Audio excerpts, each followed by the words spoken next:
We're ready to begin. I'm Tom Mater. I'm the Executive Director of the Middle East Policy Council.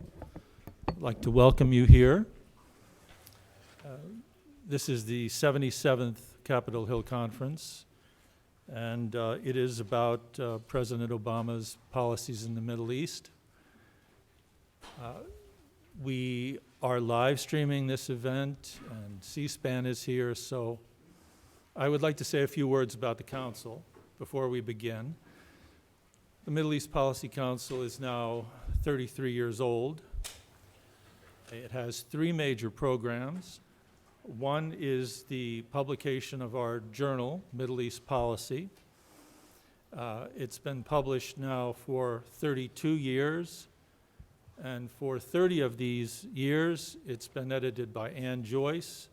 This is her 30th anniversary as our editor. Would you stand up, please, Ann?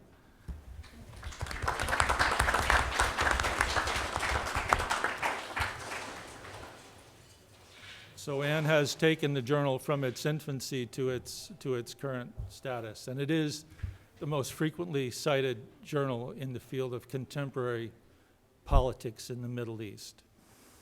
Our second program is these Capitol Hill conferences. As I said, we've done 77 of them, and we publish them in the journal. We live stream them, and we have the video on our website so you can watch them later. And our third program is an outreach program in which we provide content for secondary school educators and community college educators and workshops for them and their students. You can see all of that on our website at www.mepc.org.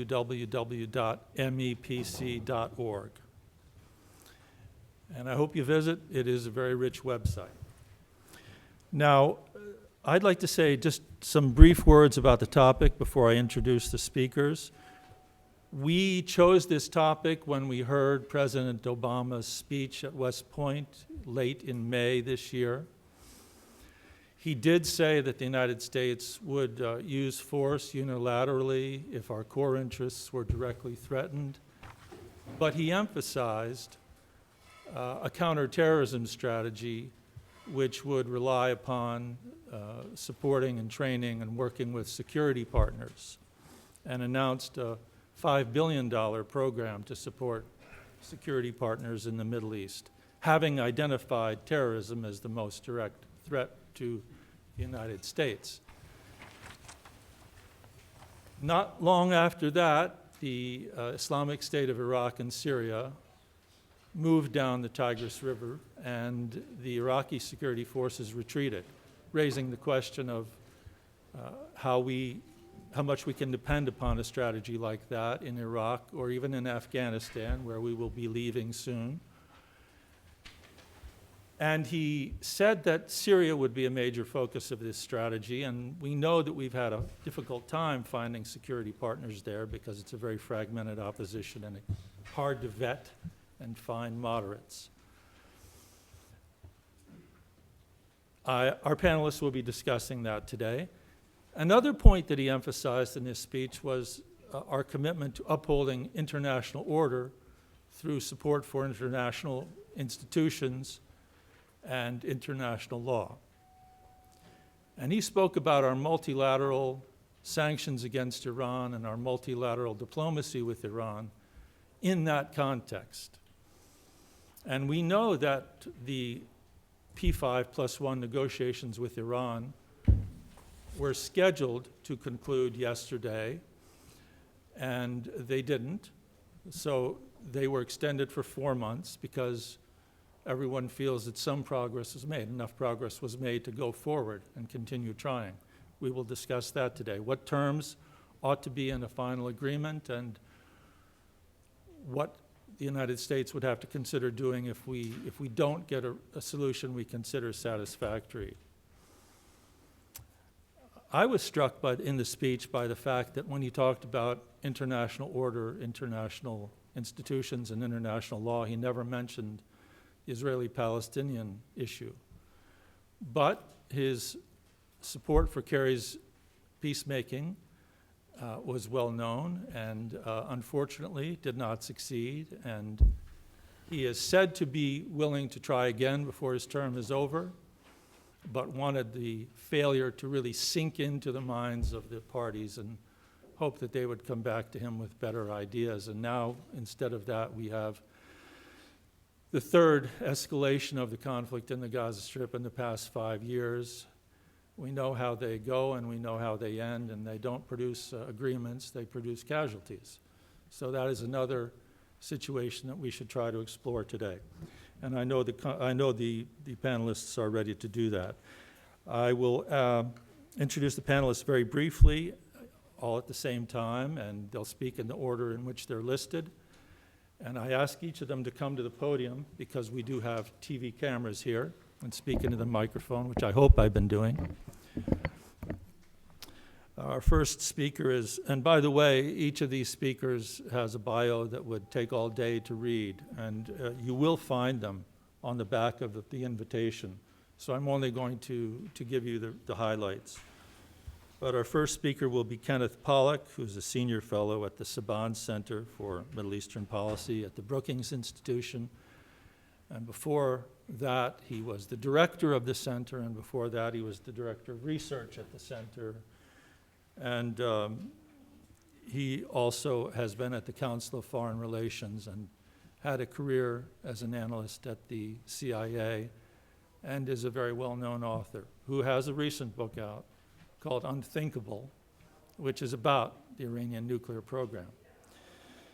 Our second speaker is Paul Pillar, who is a non-resident senior fellow at the Center for Security Studies at Georgetown University, and a non-resident senior fellow at the Center for 21st Century Security and Intelligence at the Brookings Institution, contributing editor to the National Interest. I recommend that you look up his articles there, and a former CIA analyst. The third speaker is Amin Tarzi, who is the Director of Middle Eastern Studies at the Marine Corps University and a senior fellow at the program on the Middle East at the Foreign Policy Research Institute. And finally, our fourth speaker is Chaz Freeman, Chairman of Projects International, former Assistant Secretary of Defense for International Security Affairs, former United States Ambassador to Saudi Arabia, and also a former president of the Middle East Policy Council. So with that, I conclude and turn the mic over to Kenneth Pollack.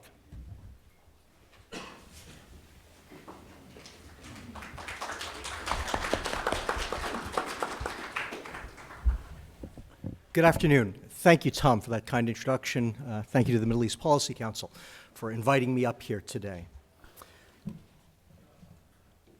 When the Obama administration first took office, I had the occasion to talk on a number of different instances with different members of the administration about their Middle East policy. And of course, that interaction has gone on ever since. And what I consistently heard from the president's team, the president's Middle East team, was a proposition that the United States had consistently overinvested in the Middle East. That was their perspective on U.S. policy toward the region, that the U.S. had needlessly squandered resources, time, energy, etc., on the region, and that they were determined to fix that. And when I pressed them on this, and I pressed them to explain their rationale, what I heard back very consistently from them was a three-point argument. The first one was that we Middle East experts and many other people beyond that had greatly exaggerated the importance of the Middle East, and in particular had greatly exaggerated its capacity for things to go wrong there. As part of that, they argued that the region really didn't need the United States to the extent that we dumb Middle East analysts and other people seem to believe. And what's more, some would go beyond that to argue that, in fact, the United States was a major source of the problems in the region, and that not only could the United States afford to disengage from the region, but that in fact it would be better for the region if we had less to do with it. And then they went on to argue that the Middle East simply wasn't that important, and that even if bad things happened there, they really wouldn't affect core American interests, and that therefore, for all of these reasons, they felt that it was not just possible, but in fact necessary for the United States to pay less attention, devote fewer resources to the Middle East, and instead pivot to other things, to Asia, and in particular to dealing with the American economy, which of course, and I think that the president was right about, but the president believed that that was what the American people had elected him to deal with first and foremost. At the time, I questioned many of these assumptions, but I think that we can see very clearly the underlying foundation of how the Obama administration, at least in its first 4 or 5 years, approached the Middle East in this basic philosophy, this basic set of sentiments about the region. Unfortunately, of course, this policy has run into some very significant problems since then. And certainly the first set of assumptions, that the Middle East wouldn't go to hell, that the United States wasn't necessary to keep it from going to hell, and that the United States was in fact part of the problem rather than part of the solution, I think that that has been proven demonstrably false by the events of the last few years. The region has gone to hell. Okay? And I say this as someone who wasn't exactly fond of George W. Bush's approach to the Middle East either. Okay? I never thought that in 2014 I would be looking at a Middle East that could somehow be worse than the Middle East of 2006, the nadir of George W. Bush's approach to the Middle East. And yet that's what I see. Iraq and Syria are in civil war. Libya is in civil war. Yemen is on the brink of civil war, probably is in civil war by most academic explanations. Lebanon has experienced all kinds of problems. The Arab Spring is dead. Egypt has returned to a dictatorship, at least temporarily. Any number of other problems are spreading all across the region. It is a deeply troubled region, not to mention the point that Tom just made about having yet another Israeli-Palestinian war in Gaza. This is not a good situation. This is not a good region. And while I don't think that everything that the Obama administration argued was wrong, I do think that the United States has certainly made its share of mistakes in the Middle East, and not only under the George W. Bush administration, although they certainly had more than their fair share of those mistakes. But it certainly is the case that the United States has made mistakes in the region, that we have often contributed to the problems of the region. But nevertheless, I think the weight of evidence on the whole is that the United States has helped the problems in the region more than we have hurt them, especially if you accept the obvious examples, the obvious contrary examples of the Bush administration's handling of Iraq and certain other issues. And I think that, in fact, the best proof that even the Obama administration now recognizes this is how they've been handling the Middle East in the last year or so. We've seen a very significant change in the Obama administration's approach to many different issues in the region. It started with the selection of Senator Kerry as our Secretary of State, our foreign minister, and his decision to pursue a new peace process between Arabs and Israelis, between Israelis and Palestinians. And while that effort seems to have failed and failed badly, nevertheless, the fact that he was willing to do so when for the previous 3 years the administration had wanted nothing to do with it, I think was the first indication that the administration was just beginning to question some of those basic assumptions, was recognizing that the region was not headed in a good direction, and was even threatening the last and most important of their assumptions, which is that problems in the region really weren't problematic for the United States. But I think that we've seen since then a number of other important course corrections. The president's recent decision to allot $500 million for unknown purposes in support of the Syrian moderate opposition. That represents a very dramatic departure from their prior position on Syria. And now the recent efforts since the fall of Mosul on the part of Secretary Kerry and other Obama administration officials to become much more actively involved in Iraq's politics, to try as best they can to pull it back out of the civil war into which it has once again descended. And I will say that I applaud those efforts, and I think that they are the right ones. I only wish that they had come quite a bit earlier.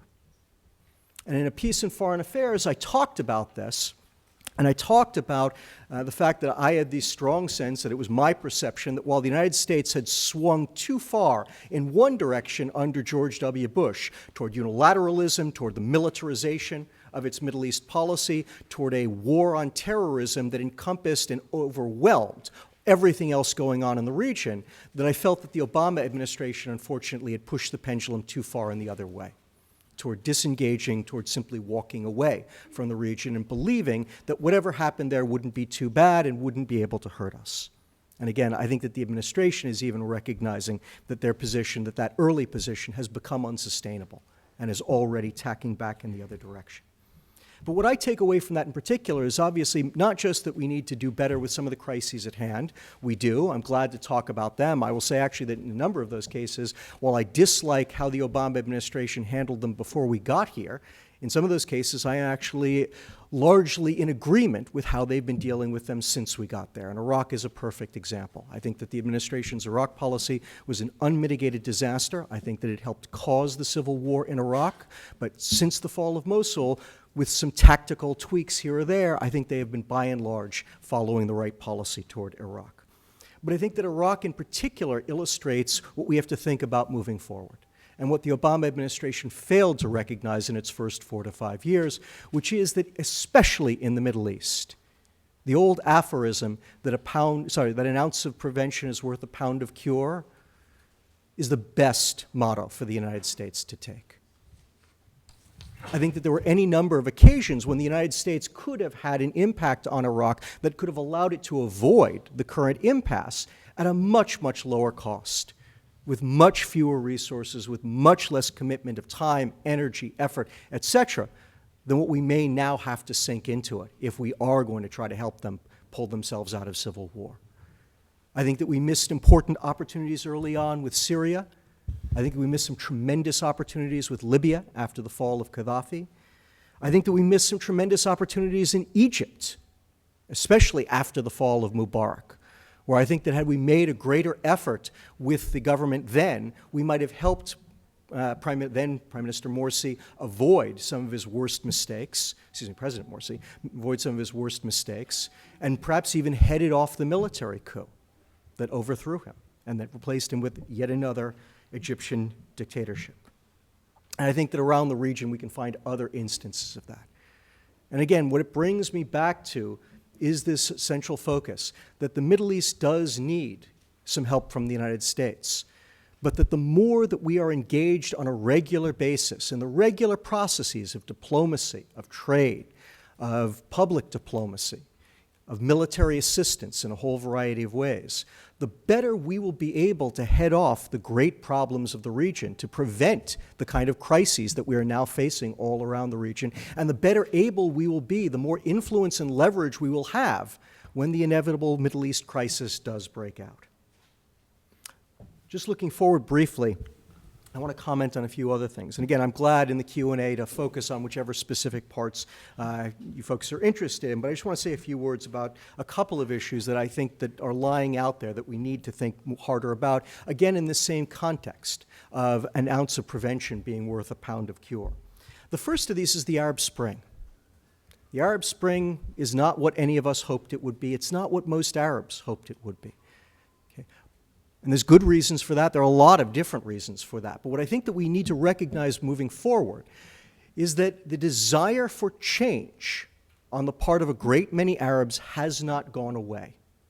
It has been frightened in many cases by fear of what happened in Syria and Yemen and Libya and elsewhere. But that basic unhappiness that gave rise to these protest movements all across the Middle East, they haven't gone away. And chances are they will reappear, they will resurface at some point in the not-too-distant future. And we need to be thinking about what form they will take and how best to head off the potentially very negative manifestations of that pressure. And in my mind, it goes back to an idea that I and a number of other people were advocating for long before the Arab Spring, which was the idea of reform rather than revolution. Okay, and here I would actually suggest that we take a look at Ambassador Freeman's former stomping grounds in Saudi Arabia. We don't see Saudi Arabia as a great beacon of reform. From my experience, the Saudis do. And that's been a critical element in allowing the royal family and allowing the Saudi system to negotiate the Arab Spring without the same kind of unrest that we saw in other countries. I can remember speaking to Saudis at the time and having them say that, yes, while we have the same problems as Egypt, we don't need to do what the Egyptians did because we have Abdullah, not Mubarak. And Abdullah is moving us in the right direction. And for me, that's one thing to think about, is even in the face of all of this chaos and all of this anarchy, the impetus for change is still there. And one useful role that we can play is in helping the remaining governments of the region, those that have not fallen into civil war, to think about how they can begin programs of reform that will at least begin to let off the pressure, that will diffuse the anger that led to the movements in 2011. And that's a very important one. And the last point that I wanted to make was on Iran. I am still hopeful that we will get a deal with the Iranians. If we do, that would be by far the best outcome for us, for the Iranians, for our allies in the region. But obviously, that hope has got to be tempered by the realities that we've faced, certainly over the past 6 months, but arguably over the prior 35 years. It is going to be difficult.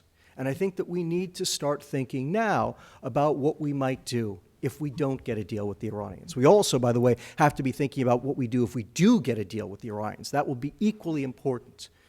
But I've been struck by how many people around town are already focused on that. I think that we also need to be thinking about the other side. And I think that there's going to be a very important debate to be had. Because if we don't get that deal, many people are going to take that as a sign that the Iranians are now bound and determined to acquire nuclear weapons. They may be right. We probably won't know. But there's going to be a critical question of how we handle the Iranians and the rest of the world going forward. From my perspective, I think war is not a good option. I think war could be the worst of all options. But if we don't start to explore the alternatives, if we don't start to put in place the policy mechanisms and the pathways that we might follow when that time comes upon us, I fear that we will have no other good alternatives. And we will find ourselves pushed into another Middle Eastern war that we don't need. Just because I don't think that Obama has gotten it right, that he pushed too far toward disengagement, means that going to war with Iran is the right way to center that pendulum either. Thank you all very much.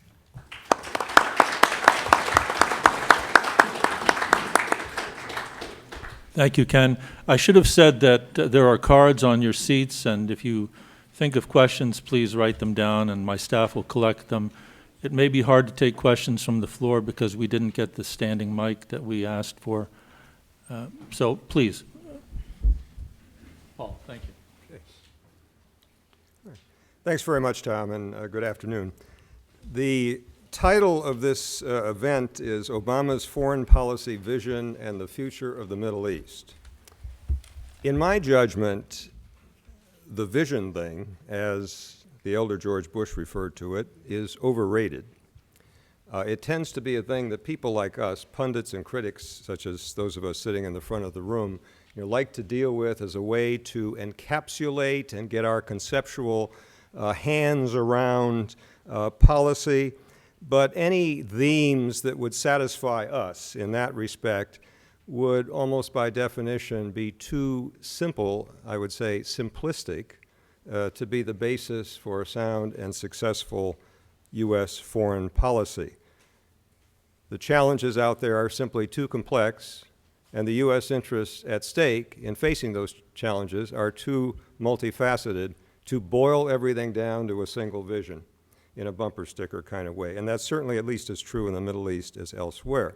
Successful foreign policies, including U.S. foreign policy in the Middle East, I would suggest, are necessarily more ad hoc, at least as much a matter of avoiding losses as scoring gains, than the sort of vision that would score high in the estimation of most critics.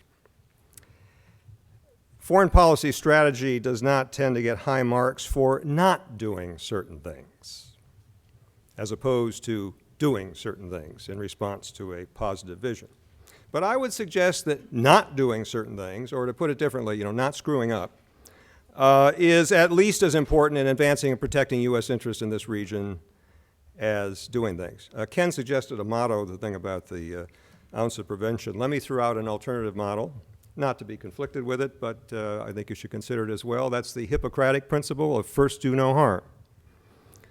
If you look back over the last few decades of U.S. involvement in the Middle East and the U.S. interests that have been affected by it, and ask yourself what particular things where the U.S. had some control over it have had the biggest impact, positively or negatively, in terms of American lives, resources, distraction from other interests, legacy problems we're dealing with today.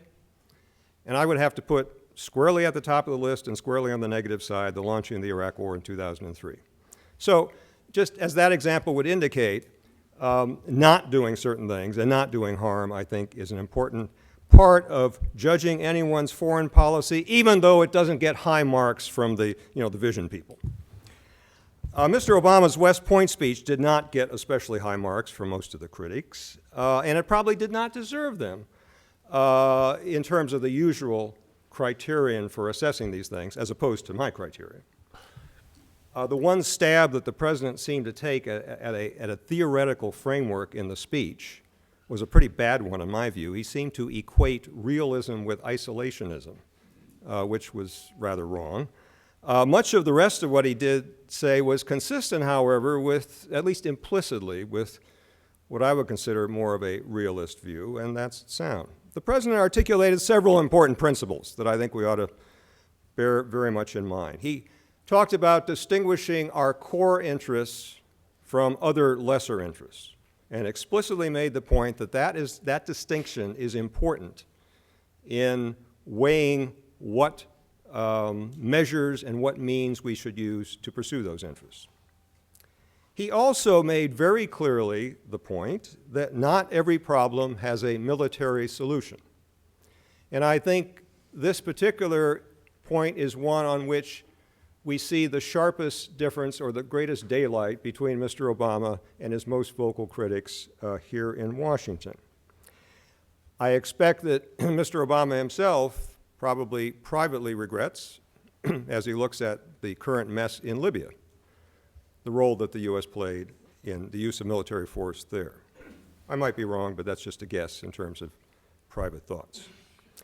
The president appropriately acknowledged the many trade-offs between different U.S. objectives, even when dealing with a single Middle Eastern country, and he specifically used the example of Egypt, which is as good an example as anyone, in which we have interests having to do with democratization and human rights, but he also, quite frankly, said we've got more strategic-type military interests.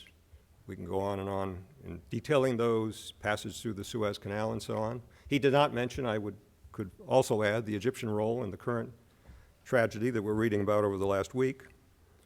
But the point is, he's correct that there are conflicting objectives, and it can't be all boiled down to one vision, even with a single country like Egypt. The president made a good case, I thought, for collective action.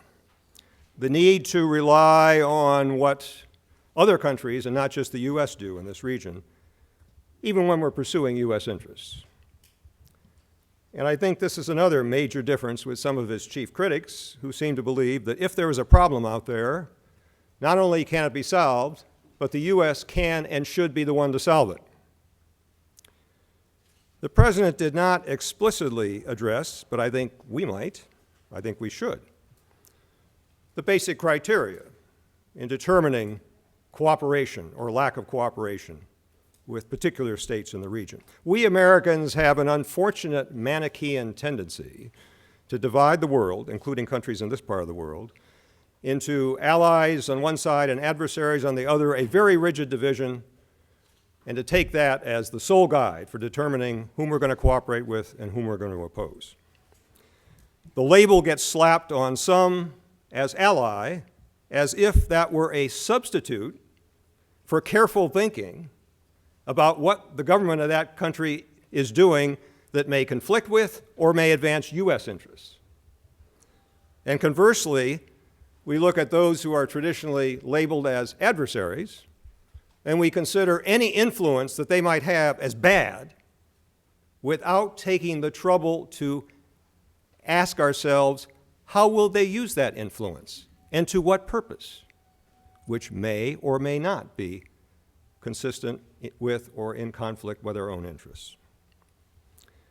There are a variety of conflicting and convergent interests with different states across the region, including ones that are traditionally labeled allies and others that are traditionally labeled adversaries. The most effective foreign policy, I would suggest, in the region is a flexible one that is not chained to any one set of fixed relationships, but rather leaves our policymakers and diplomats to do business wherever it serves U.S. interests. Mr. Obama, in that West Point speech, voiced some pretty conventional themes that didn't really distinguish himself clearly from his critics, and seem innocuous enough, although some of them may carry the hazard of trapping him into acting against some of his own principles, or at least increasing the pressure on him to act in ways contrary to his own principles. He identified terrorism as the biggest threat to U.S. interests. We could debate that, but let's just have that sitting on the table for right now. The counterterrorist aid initiative that he announced is a worthwhile recognition of the principle I mentioned earlier, of how what other countries do can be at least as effective as what we do ourselves in advancing our interest. And speaking as an old counterterrorist hand, back from the pre-9/11 days, I can tell you quite strongly that on that particular issue, terrorism, the U.S.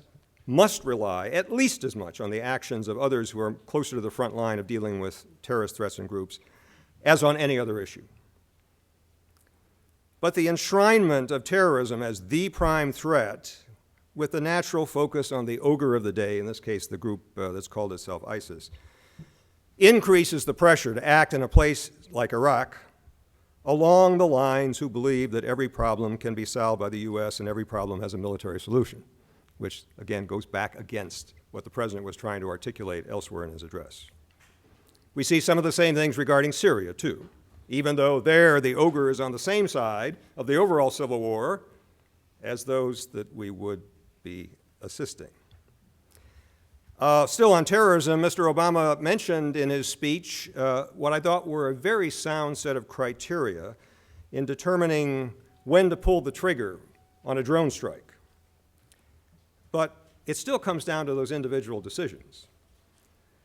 And there probably is, I would guess, with this administration, at least as much as the last one, and you can just count the number of strikes that we've had, a bias in pulling that trigger maybe more often than a careful consideration of the criteria the president voiced would dictate because of the pressure to do something about terrorism. A few closing thoughts. I think the best approach to U.S. policy in this region is somewhat akin to steering, to use another cliche, the ship of state carefully to avoid the rocks and shoals where it might crash. And if we're thinking just about long-term vision, we may miss the rocks that are right in front of us. And my goodness, there are plenty of them right in front of us in this region. Now that sounds a little bit like straight lining. It's not imaginative. How can we change things for the better? And I'll grant that. And I would identify two particular things that would be most likely to more fundamentally change what we're looking at in the Middle East and change it, in my view, for the better. One is very unlikely because the political courage here in Washington will not be mustered. The other is much more likely. The first one is the courage to do something about the Israeli-Palestinian conflict, to get that story off the tragic course, the tragedy of which has been emphasized by the events of the last week more than anything I can say. That requires not so much vision as it does a conscience and the political courage. The other thing that's happily much more likely is the one that Ken finished his thoughts on, and I agree with almost everything Ken said about this, and that's completing the nuclear deal with Iran, which besides being the best way to preclude any Iranian nuclear weapon, would also, by opening the door to a more normal relationship with Iran, unshackle an important aspect of U.S. diplomacy in the Middle East. Enable us, as I suggested earlier, to do business with anyone labeled as an adversary or an ally where it serves our own interests. And the fact is, the Iranians are major players in a lot of places of high concern to us, even where we wish they weren't, like Syria. And there are other places where they are not only a major player, but their interests actually are quite parallel to ours in major respects, even though in other respects they would still conflict. I'm thinking of Iraq. I'm thinking of Afghanistan, to go a little bit farther east, as areas where neither we nor the Islamic Republic have an interest in endless conflict and instability, which is on their borders and not on ours. And finally, that kind of world in which we did have a more normal relationship with Iran, or we're edging closer to it. I'm not suggesting any embassies are going to be opened up in the foreseeable future.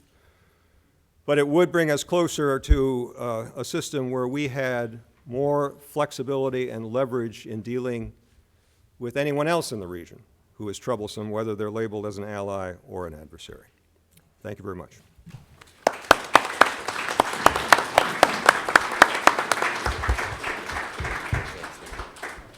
Dr. Tarzi?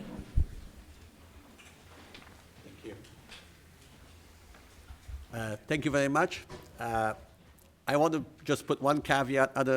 Unlike my esteemed colleagues, I still work for the United States government.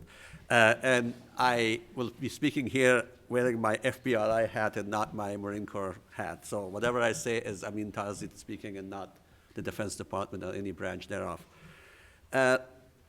While I agree on some of the main points, the invasion of Iraq, before I was a government person, I wrote about it as one of the greatest strategic mistakes in our country's history, and I still stick to that.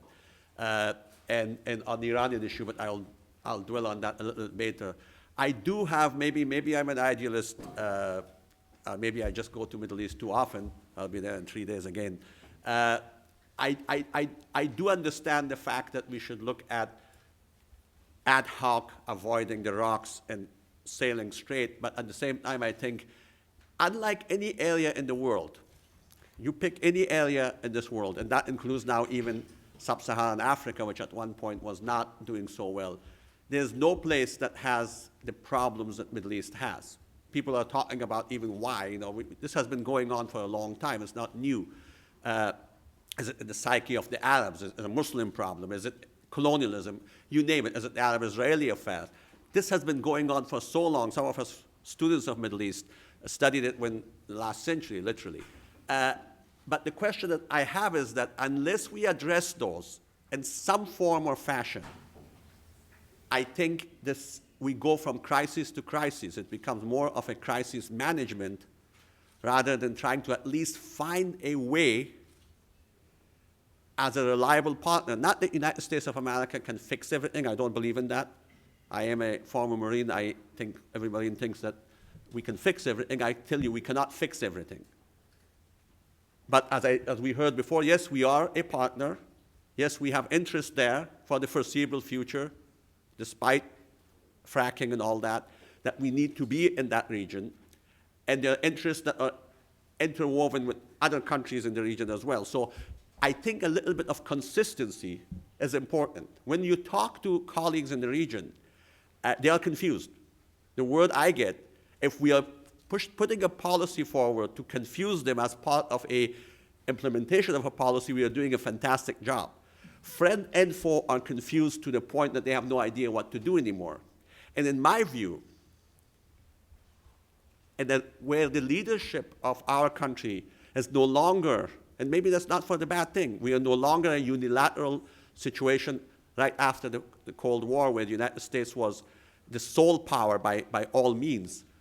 And there are rising powers. In that kind of environment, if you don't have a reliable partner as still the most strongest power in the world, as still as the most look up to power, then you have a state where I think the Middle East will be.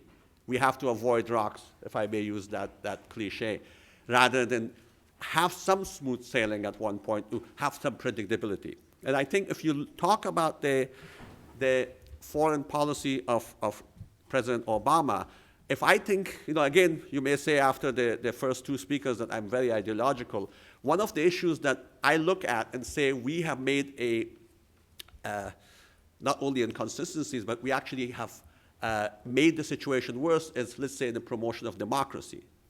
This is not new in the United States, promotion of democracy came in, but when you look at the numbers,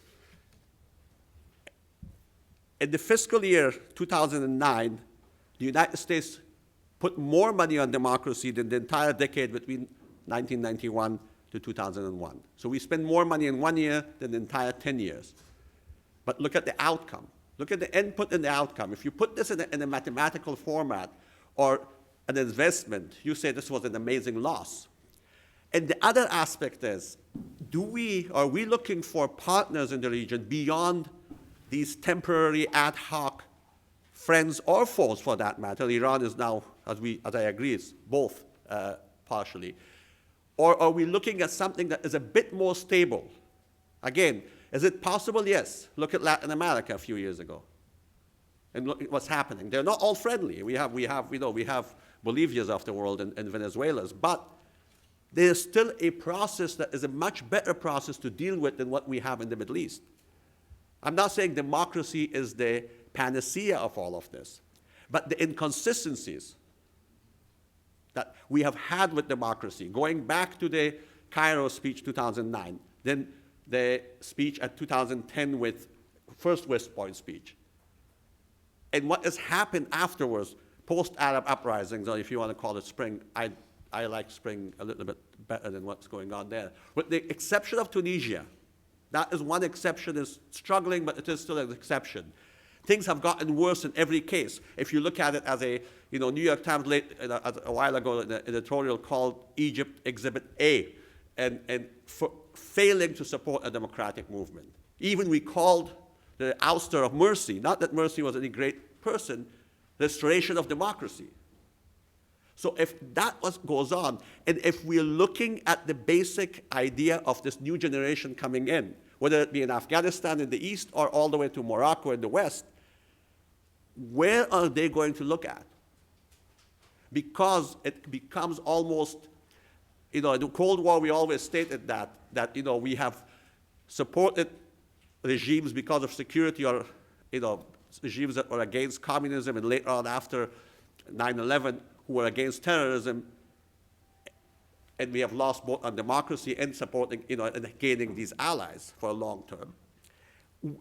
I think we have to have a balance of expedient, ad hoc, missing the dangers that are in front of us, but also have a vision and balance it. Yes, you always have to have a balance. I agree that policy has to be a balanced policy. And I think when you look at the past few years, that is the missing issue.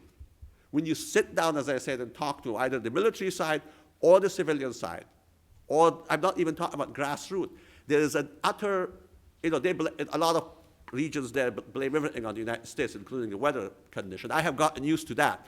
But that's not what I'm talking about. There are fundamental issues they look at, and they look, where are you standing on this issue? If we remove every single president after a year in office because they mismanaged it and call them a terrorist the next day, the world will be without any leaders. Unless, so this is, I'm not saying Morsi was a good president, but the events that went on there was very, very in the face of this democratic movement. Now, I would use the remaining time, if I could, on two countries, Iran, and I'll go all the way to the east and touch a little bit on Afghanistan, as I was asked. I agree that an agreement with Iran, and again, I'm speaking on my own behalf, an agreement on Iran is a wonderful thing. An agreement whereby Iran stops using or stops trying to procure nuclear weapons. That is a great thing, and it's applaudable. It is wonderful. Nobody is against that, at least I am not. The question I want to ask, and this is something that we forget, is that Iranians, why they were pursuing a nuclear potential. If anybody thinks that they were not pursuing the weapons, I would argue against that. They were. Or at least they were trying to tell us that they were. That's the whole thing. If they weren't, they were doing a great job of telling the outside world that they were trying to get a weapons system. Why they went through basically mortgaging their country and coming very close to having themselves be targeted, either by us or by some other regional states, But yet, at the same time, they went through all of that. Why? This is a question. To my view, there's only one answer. The Iranians fundamentally did and still do, even after President Obama's UN General Assembly speech of last September, where he said that the United States is not interested in regime change, but change of behavior. The Iranians, by and large, that includes Ayatollah Khamenei, and in my view, it includes also the smiling Mr. Rouhani, believe that the United States of America's #1 objective is regime change, not behavior change. And they also believe, and this is where I become very worried, as somebody who once in my past life dealt with non-proliferation. They believe fundamentally that having or pursuing weapons of mass destruction, nuclear weapons specifically, will alter America's activities towards you. And here we have Iran, a country that is one of 4 countries that the State Department recognizes as state sponsors of terrorists, only 4 of them, the oldest before Cuba, 84, I believe. Human rights, just read the State Department human rights report about them, or what comes out of this building. Yet they sit down with the 6 top leaders of the world, 4 top democracies, 2 of them are not democracies, but 4, China and Russia excluded. Why are they there? How did they get that seat at the table? Because they're nice guys? No, because they cheated, and they're being rewarded. And they may actually get to keep their regime, a regime that kills more people today than Ahmadinejad did. And this is where we need to look at, yes, it's an expedient, it's a great thing to do. The question here is why Iran was going for nuclear, and why are they delaying it? Who is Mr. Rouhani? Mr. Rouhani, in my view, is a regime savior. This is not the first time he's come to the fore. Just look at his biography, where he has come in, and I have them all here written, but we can discuss that in Q&A if you want. Rouhani is there for one specific issue. The regime was hurting from within. #1, there was a structural problem. The whole aspect of velayat faqih, the rule of the jurisprudence, which is the basic of Iranian regime, was crumbling, mainly because Khamenei's 2009 support of Ahmadinejad, where he became part of politics. Secondly, the sanctions were working. There was a lot of things that made the sanctions work. And here we have to praise the president's policies. The coalition building, the fact that Ahmadinejad was so easy to go against, calling the Holocaust a fable, saying that we're going to destroy everybody. It was easy to not dislike him. Rouhani is sending Rosh Hashanah greetings to the Iran and to Jews around the world in his Twitter. But the aspect is, this man has I'm not saying Iran is going to invade anybody. Don't get me wrong in that. I actually do not think Iran is going to invade anybody. I was just in Israel. I told that to my Israeli friends in public. However, the aspect is not that Iran has just become a good guy. And this is what somebody said before. We have to be looking, let's say tomorrow in December, November this year, we have a solution. I mean, we have an agreement. Then what? Does that include that Iran will have delivery systems? The question will become, why? Khamenei has said that anybody who talks about their missiles or any other platforms is idiotic and crazy. Ahmak, he used the Persian word on that. So if a country is building weapons that only are usable for delivery of specific type of warhead, i.e. a nuclear warhead, why are they having it? Intrusion, we have to balance this. And the second thing is that some people say that Iran with nuclear weapons will become a domino effect. I'll even tell you, if Iran gets an amazing deal, that will push a lot of countries in the region for a nuclear potential, or at least attempt thereof, because they think that alters the United States policy towards them.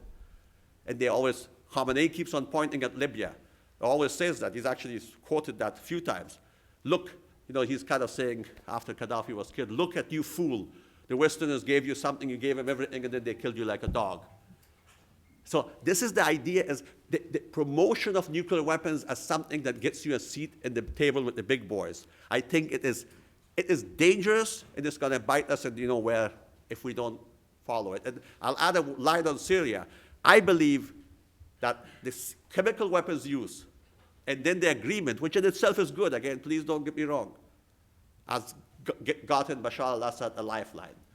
in a way, Bashar al-Assad may have saved his regime by using chemical weapons. This is a very dangerous precedent. And if we don't take leadership on that, not to bang anybody, I don't believe in Iran being attacked at all. So please, all I have to say is that because of an expedient agreement that could be nice because of whatever, I'm not going to go there because I want to keep my job. Because of that, we have to make sure that we have an agreement that is solid and that does not portray us as somebody who gets whatever that comes in because it's expedient at that moment. On Afghanistan, I say one sentence. Afghanistan became it's the longest war we've ever fought in our history. In the history of the United States, that's the longest war. 80-something countries trying to democratize this country. We can discuss the merits whether good or bad, the Constitution was good or bad. That's too long for this here. The question is, right now, there was an election in April that was applauded. We all looked at least with one place that things are going a little bit further in a good way. The elections were actually pretty open. Fingers were cut and all that, but people actually queued. Great. Well, unfortunately, nobody won. Nobody, it doesn't matter who. Nobody won the 50% plus one vote. So we went back to square one.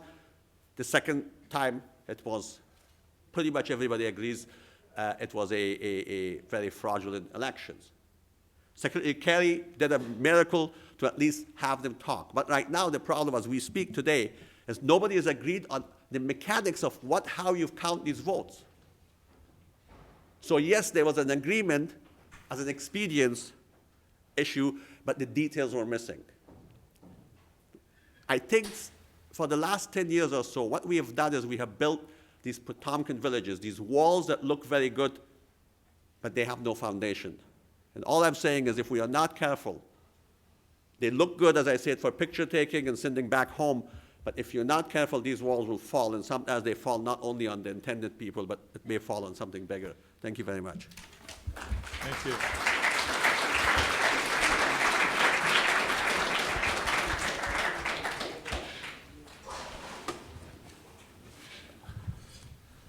I think those were three very interesting and stimulating presentations.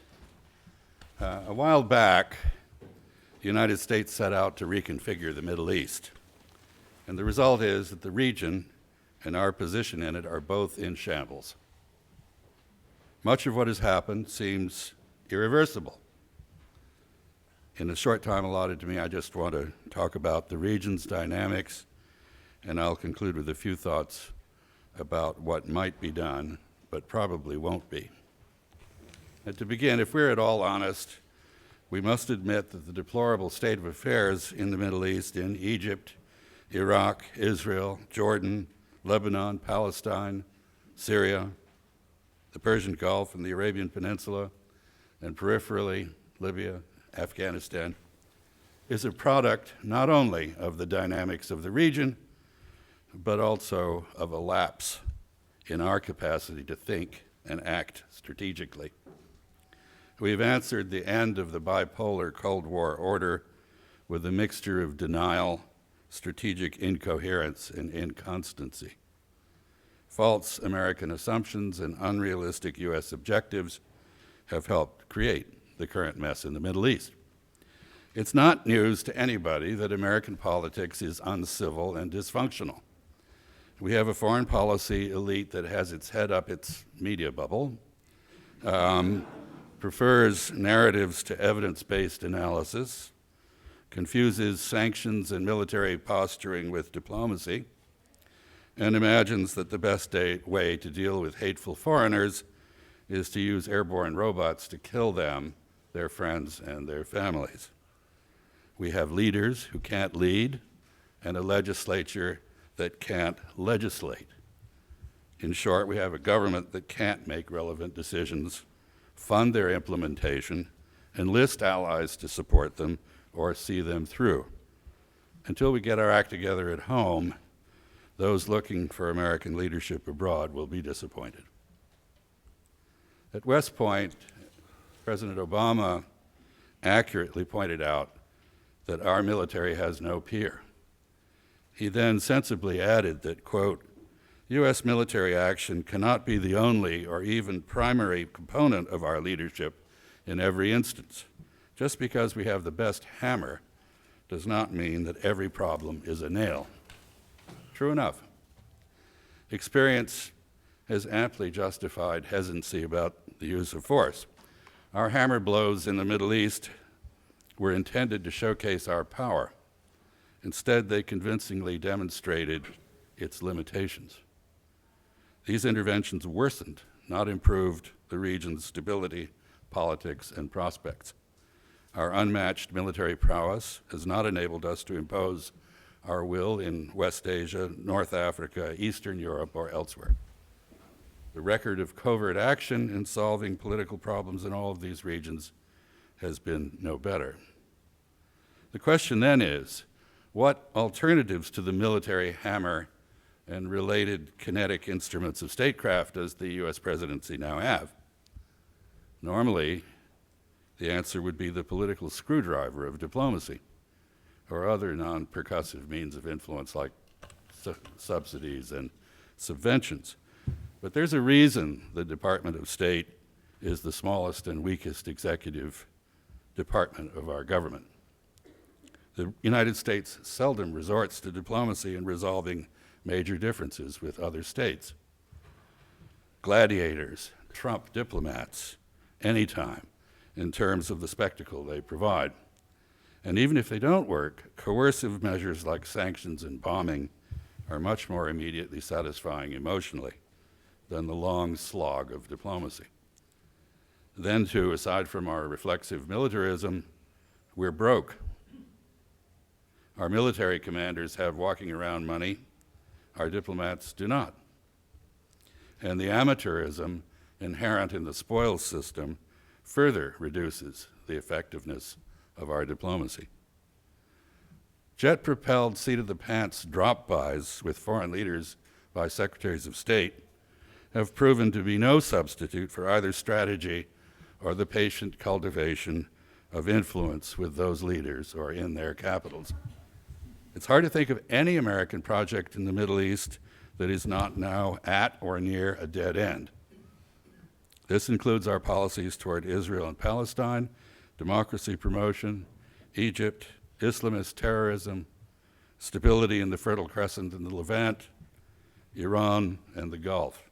Let me very quickly run through that list.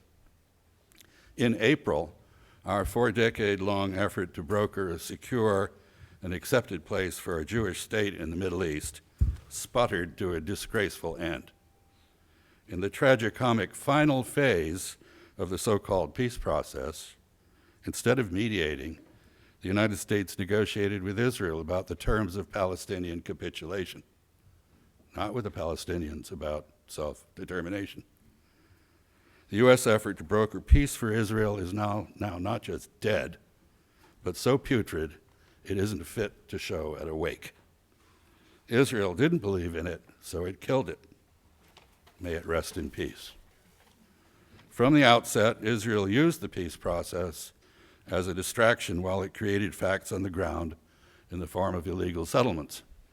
Israeli expansionism and related policies have now made Israel's peaceful coexistence with the Palestinians and thus with Israel's Arab neighbors impossible. The United States created the moral hazard that enabled Israel to put itself in this ultimately untenable position. 40 years of one-sided American diplomacy aimed at achieving regional and international acceptance for Israel thus perversely produced the very opposite, increasing international isolation and opprobrium for the Jewish state. We'll now cover Israel's back, as the saying goes, at the United Nations as its ongoing maltreatment and intermittent muggings of its captive Arab population complete its international delegitimization and ostracism.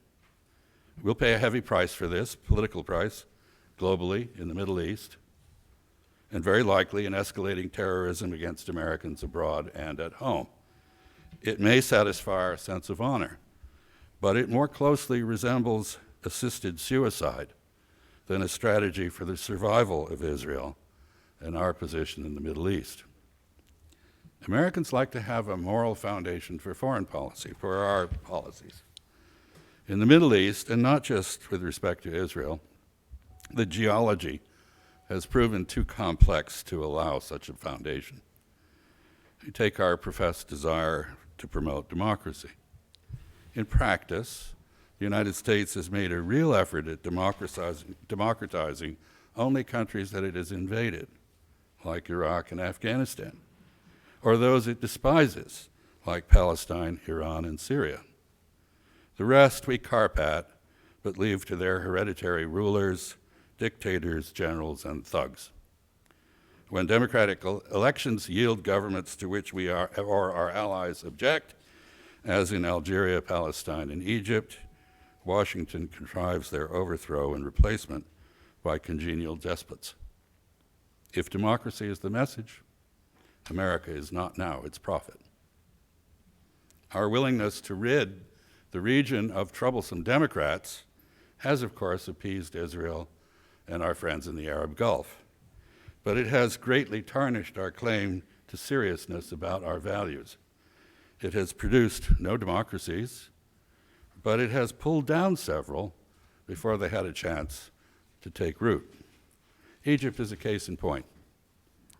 After raising hopes of a democratic Arab awakening and electing an incompetent Islamist government, Egypt is now an economically sinking military dictatorship, distinguished from other tyrannies only by the grotesque parodies of the rule of law that it stages. Not much we can do about this. U.S. concerns about Israel's security dictate support for Egypt, regardless of the character of its government or how it put itself in power. America's Arab Gulf partners are committed to military dictatorship and suppression of Islamism in Egypt. It's hard to think of a place where there is a starker contradiction between American ideals, commitments to client states, and interests in precluding the spread of terrorism than in contemporary Egypt. It's tempting to conclude that if we're going to be hard-headed realists, we should just skip the off-putting hypocrisy about democracy and human rights and get on with it. That seems to be what we intend.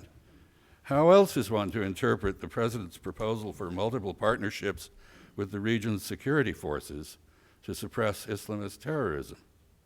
Today's Egypt is the outstanding example of regional cooperation in such repression. Do we have another model in mind? It's not apparent.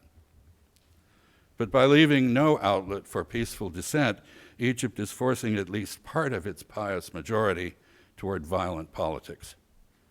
This risks transforming the most populous of all Arab countries into the world's biggest and most deadly training ground for Islamist terrorists with global reach. It's true, of course, that Egypt is not the only incubator for such enemies of America. Americans went abroad in search of monsters to destroy. We found them and bred more. Some have already followed us home. Others are no doubt on their way. And that's why we have an expanding garrison state in this country. Our counterterrorism programs, meanwhile, are everywhere nurturing a passion for revenge against the United States. We gave a big boost to the spread of Islamist terrorism when we invaded Iraq. Our stated purpose was to deny weapons of mass destruction that didn't exist to terrorists who weren't there. Having removed functioning government from Iraq, we then thought we might as well conduct a sort of hit-and-run democratization of the place. So we replaced a secular dictatorship with a sectarian despotism. Not only did that not work, it set off a religious war that ultimately gave birth to the jihadistan that now straddles the Syria-Iraq border. What we did in Iraq has resulted in breaking it into three pieces. Now in practice, we seem to be working on dismembering the rest of the Levant. Israel is gnawing away at what remains of Palestine. A transnational coalition of jihadis is vivisecting Syria and Iraq. With our help, Syria is burning, charring Lebanon and scorching Jordan, as it does. The Kurds are making their escape from the existing state structures. The Syrian government is loathsome, but we fear that if, as we hope, it is defeated, it could be replaced by even more frightful people. Bombing can't prevent this, so in a triumph of magical militarism, we propose to arm a force of mythical Syrian moderates. We expect this latest coalition of the billing to fight both the Syrian government and its most effective opponents, while nobly refraining from making common cause with the latter or transferring weapons to them. This sounds like a plan for pacifying Capitol Hill, if not Syria. And if our objective is to keep Syria in flames, it's a plausible plan. Perhaps that's what we really want. After all, the anarchy in Syria is a drain on Iran, which we have identified as our main enemy in the region. Destabilizing Syria arguably adds to the pressure on Iran to give up the nuclear weapons program that Israel's and our intelligence agencies keep telling us it doesn't have, and that Iran's leaders have said they don't want because it would be sinful. Our frequent threats to bomb Iran seem to be a devilishly clever test of its leaders' moral integrity. If we give them every reason we can think of for them to build a nuclear deterrent, will they still not do it? Judging from Friday's news, this experiment will go on for at least another 4 months. This brings me to a key point of policy difficulty. We've repeatedly told people in the Middle East that they must either be with us or against us. They remain annoyingly unreliable in this regard.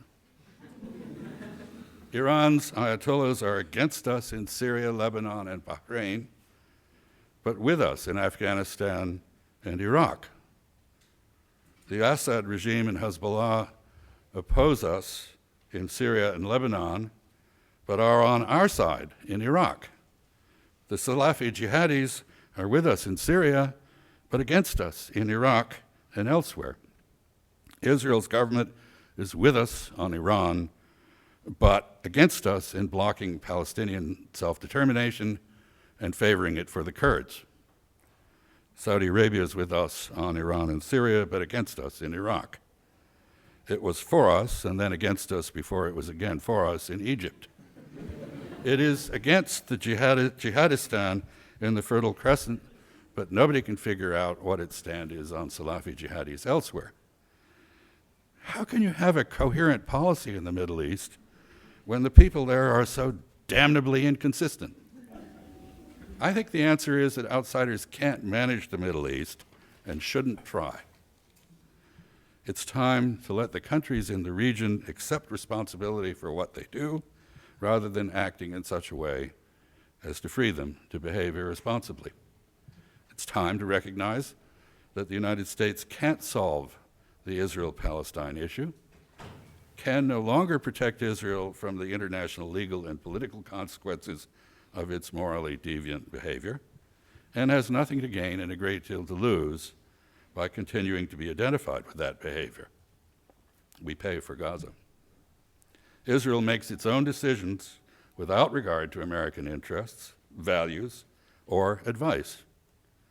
I think it would make better decisions if it were not shielded from their consequences, or if it had to pay for them itself. America should cut the umbilicus and let Israel be Israel. It's time to stop pretending the United States assigned any real importance to democracy, the rule of law, or human rights in the Middle East. We pay for gross violations of all three by Israel. We support their negation in Egypt, and we do not interfere in the politics of illiberal monarchies like Bahrain, Saudi Arabia, and the United Arab Emirates. Clearly, U.S. policy is almost entirely about interests, not values. If that's the case, let's not violate our laws by dishonestly claiming that there have been no misuses of American weaponry by Israel and no coups, judicial horrors, or violations of human rights in Egypt. We should not have laws that require us to be scofflaws. If the real interests of the United States in Syria relate to Iran and its contests with Israel and Saudi Arabia, as well as to our new Cold War with Russia, let's admit that and behave accordingly. This would mean axing the farcical format of the Geneva Conference on Syria.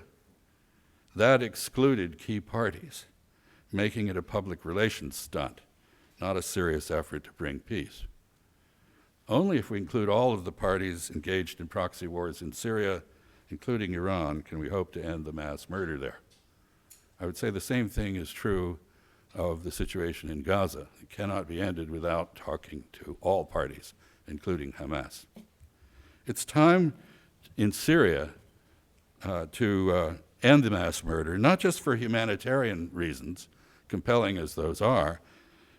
Ending the fighting in both Syria and Iraq is the key, both to containing Jihadistan and to halting the further violent disintegration of the region.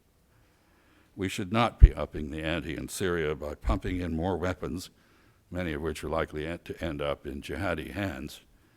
We should be trying to organize an end to external involvement in the fighting there and focusing on preventing the emergence of an expanding terrorist bastion in the Fertile Crescent in Levant that will serve as a homeland for the growing number of enraged Muslims our drone warfare is rallying to the black flag of Islamism. The Jihadistan, calling itself the Islamic State, is a menace to both Iran and Saudi Arabia, as well as to us. Distasteful as they might find it to work with each other, Iran and Saudi Arabia have a common interest to discover. The new state was born of geopolitical and religious rivalry between Riyadh and Tehran, and it can only be contained by their cooperation. Depending on how U.S.-Iran relations develop, America might be able to help them do this. But if the United States and Iran remain enemies, the obvious alternative for the United States would be to accept the inevitability of an expanded Salafi-dominated state that will replace much of the current political geography of the region, to work with Saudi Arabia to tame extremist tendencies within such a state, and to yoke it to a regional coalition to balance Iran, as the Iraq U.S. intervention destroyed once did. Any and all of these approaches would demand a level of diplomatic sophistication, imagination, and skill that the United States has not displayed in recent years. The more likely outcome of our current blend of baffled hesitancy, diplomatic ineptitude, and militarism is therefore that the events will take their course. That means the growth of a credible existential threat to Israel, a prospective political explosion in Egypt, the disintegration of Iraq, Jordan, Lebanon, and Syria along with Palestine, and the diversion of a considerable part of the resources of these countries to terrorism in the region and against the American homeland. We can and should do better than this.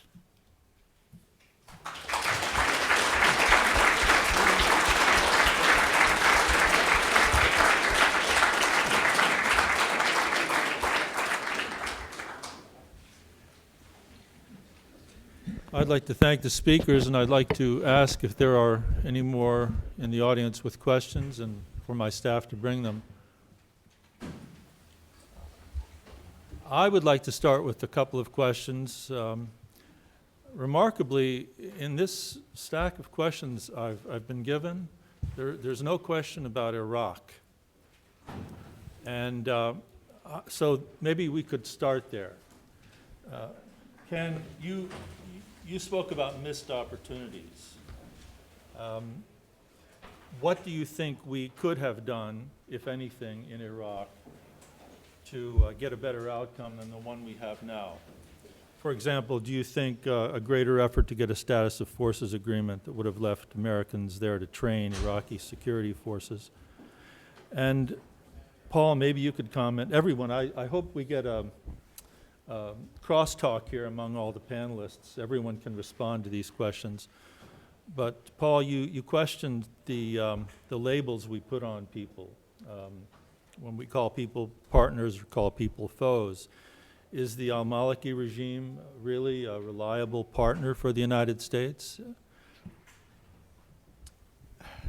Tom, I'm going to answer your question in a way that you hadn't intended, because the truth is I think that the mistakes that we made and the missed opportunities are simply too legion to mention. I have been turned off by the blame game that's currently going on in Washington. I think the Obama administration's Iraq policy was dreadful. I think the Bush administration's Iraq policy was dreadful. Both of them contributed to the current state of affairs in very significant ways. And having gone over that history time and again, each time I find a mistake that Obama made, there is an antecedent that Bush made.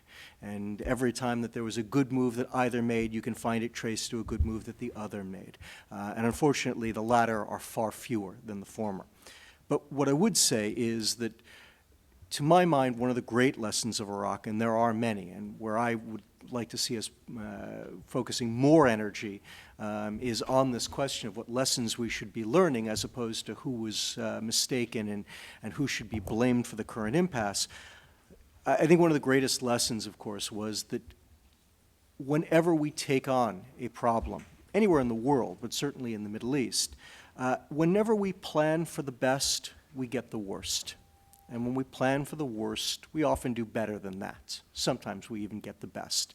The 1991 Gulf War comes to mind as an instance where you had a very conservative small C leadership that planned for all contingencies and did quite well. Obviously, it was not a war, it was not a perfect war. There was unfinished business there as well. But by planning for the worst case, they headed off a lot of potential problems there. And from my mind, this is one of the issues that I've seen time and again with American approaches to the Middle East, which is what I've consistently seen from American policymakers is a sense that the Middle East is just too hard. It's a mess. We don't understand it. What can we do to just push it onto the back burner and get rid of it and move on to something else that we understand and might actually be able to solve? And of course, the Middle East doesn't go away. As I've said elsewhere in print, it ain't Las Vegas. What happens there doesn't stay there. And when we do rouse ourselves to make an effort, and as I said, I'd like to see us making more of an effort, not necessarily across the board. I don't entirely disagree with Paul or with Ambassador Freeman. I think that there are issues that it's best that we keep our noses out of. But where the issues matter, where they do affect our interests, I think one of the greatest mistakes that we have made is to simply try to put a Band-Aid on things and walk away from them. The problems of the Middle East don't lend themselves to that.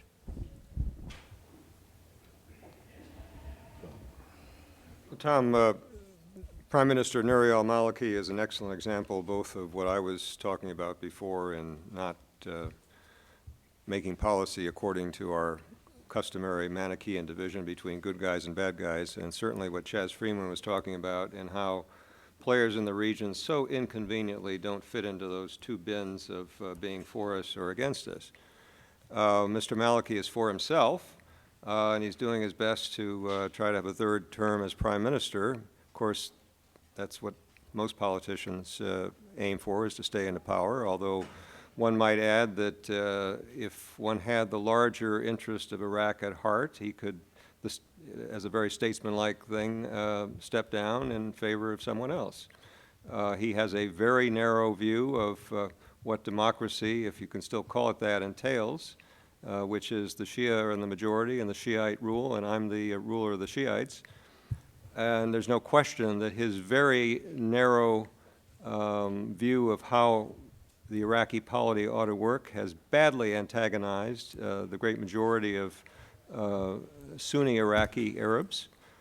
It is not just ISIS or the Islamic State that has been able to score those gains that so alarm us in the West. It has been because of the much broader disillusionment with the regime. So in all those senses, he's not a very good partner at all, which isn't to say we shouldn't do business with him, and if he does continue as prime minister, we'll have to do business with him.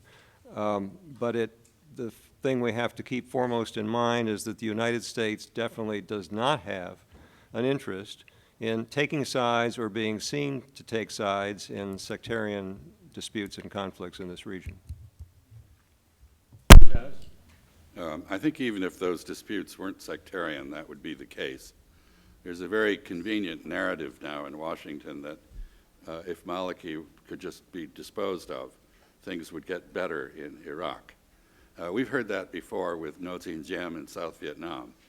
And what we should learn from our own malpractice in that area, go back to the Hippocratic Oath, which is not a bad bit of advice, is that, perhaps as Lincoln said, changing horses in midstream is not wise. It's more likely to cause more problems than it is to solve. So that isn't the solution for Iraq, if indeed there is a solution for Iraq, if indeed there is an Iraq. Because it turns out that in our eagerness for regime change, we managed regime removal but no change. And it turns out that in trying to change the regime, we destroyed the state in Iraq. And it seems at the moment, as I said, that the Kurds are busily making their way for the exit. Secretary Kerry, I think correctly, stood for the territorial integrity of Iraq and advised against that. Prime Minister Netanyahu has made it clear he thinks they ought to leave and would be happy to see Iraq broken up. And I think the Kurds are going to do what Kurds want to do, and I don't think they're going to listen to us or the Israelis or anybody else. We have a problem. We now have something that has many of the attributes of a state that is run by vicious extremists and that has erased the border between Iraq and Syria. And I think that is the main issue. And it is also the case that the Shia, notwithstanding Mr. Maliki's aspirations to lead them all, are divided. And there may end up being two states among the Shia, rather than just one if Iraq indeed goes the way it seems to be going, which is toward partition. And that, by the way, I will say is not an impossible outcome in Afghanistan either after our departure.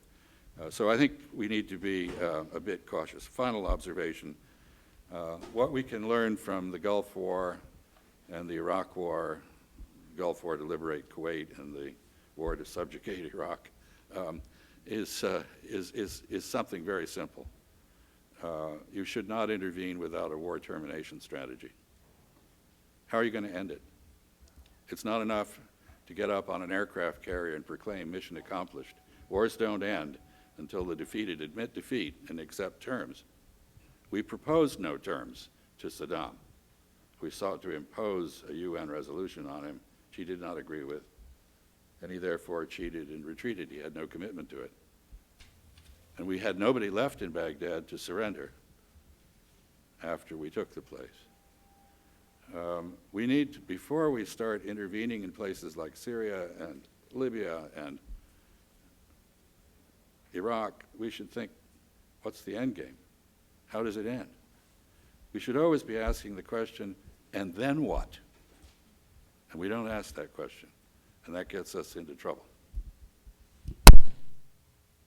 Yeah, just very briefly, for us, Iraq is a very open wound.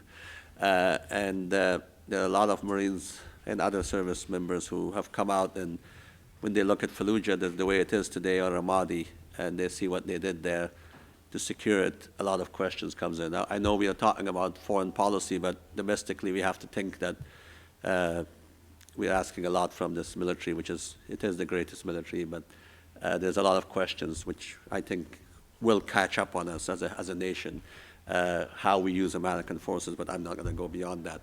The only other question I'll say that there's a lot of talk about the state. This is something that is in my head. I'm trying to use my academic side. I don't know, or maybe somebody here. The concept of state in the Middle East is changing fundamentally. When I say we, I don't mean the US alone. Europeans, the West, the mind looks at everything as state, as if state is a holy grail. You can't touch it. Everything works within that state concept. Why? Because our international system is based on a conceptual state that we have taken from, whether it is from the Treaty of Westphalia or later on in Bavaria or whatever. That is shifting under our noses fundamentally.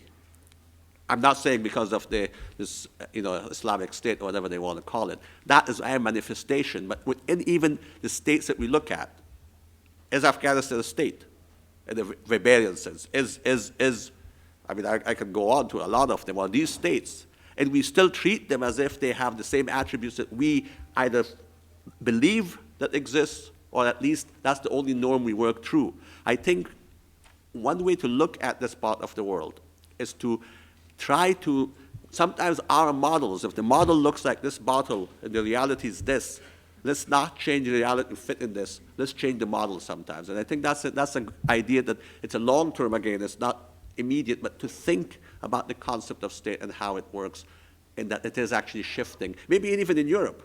I'm not going to talk about, the concept of state in some European states is diminishing. So we have to at least academically, this is not politically, academically try to start thinking about that. I think that would behoove us to be prepared when these states look like things that we have no idea what they are. Then we call them failed states. They may not be failed, they may work very well. It won't work within our system that we have placed, but they may work very well. I'm not talking about Islamic State working very well. I'm just saying that things are going to shift. Thank you.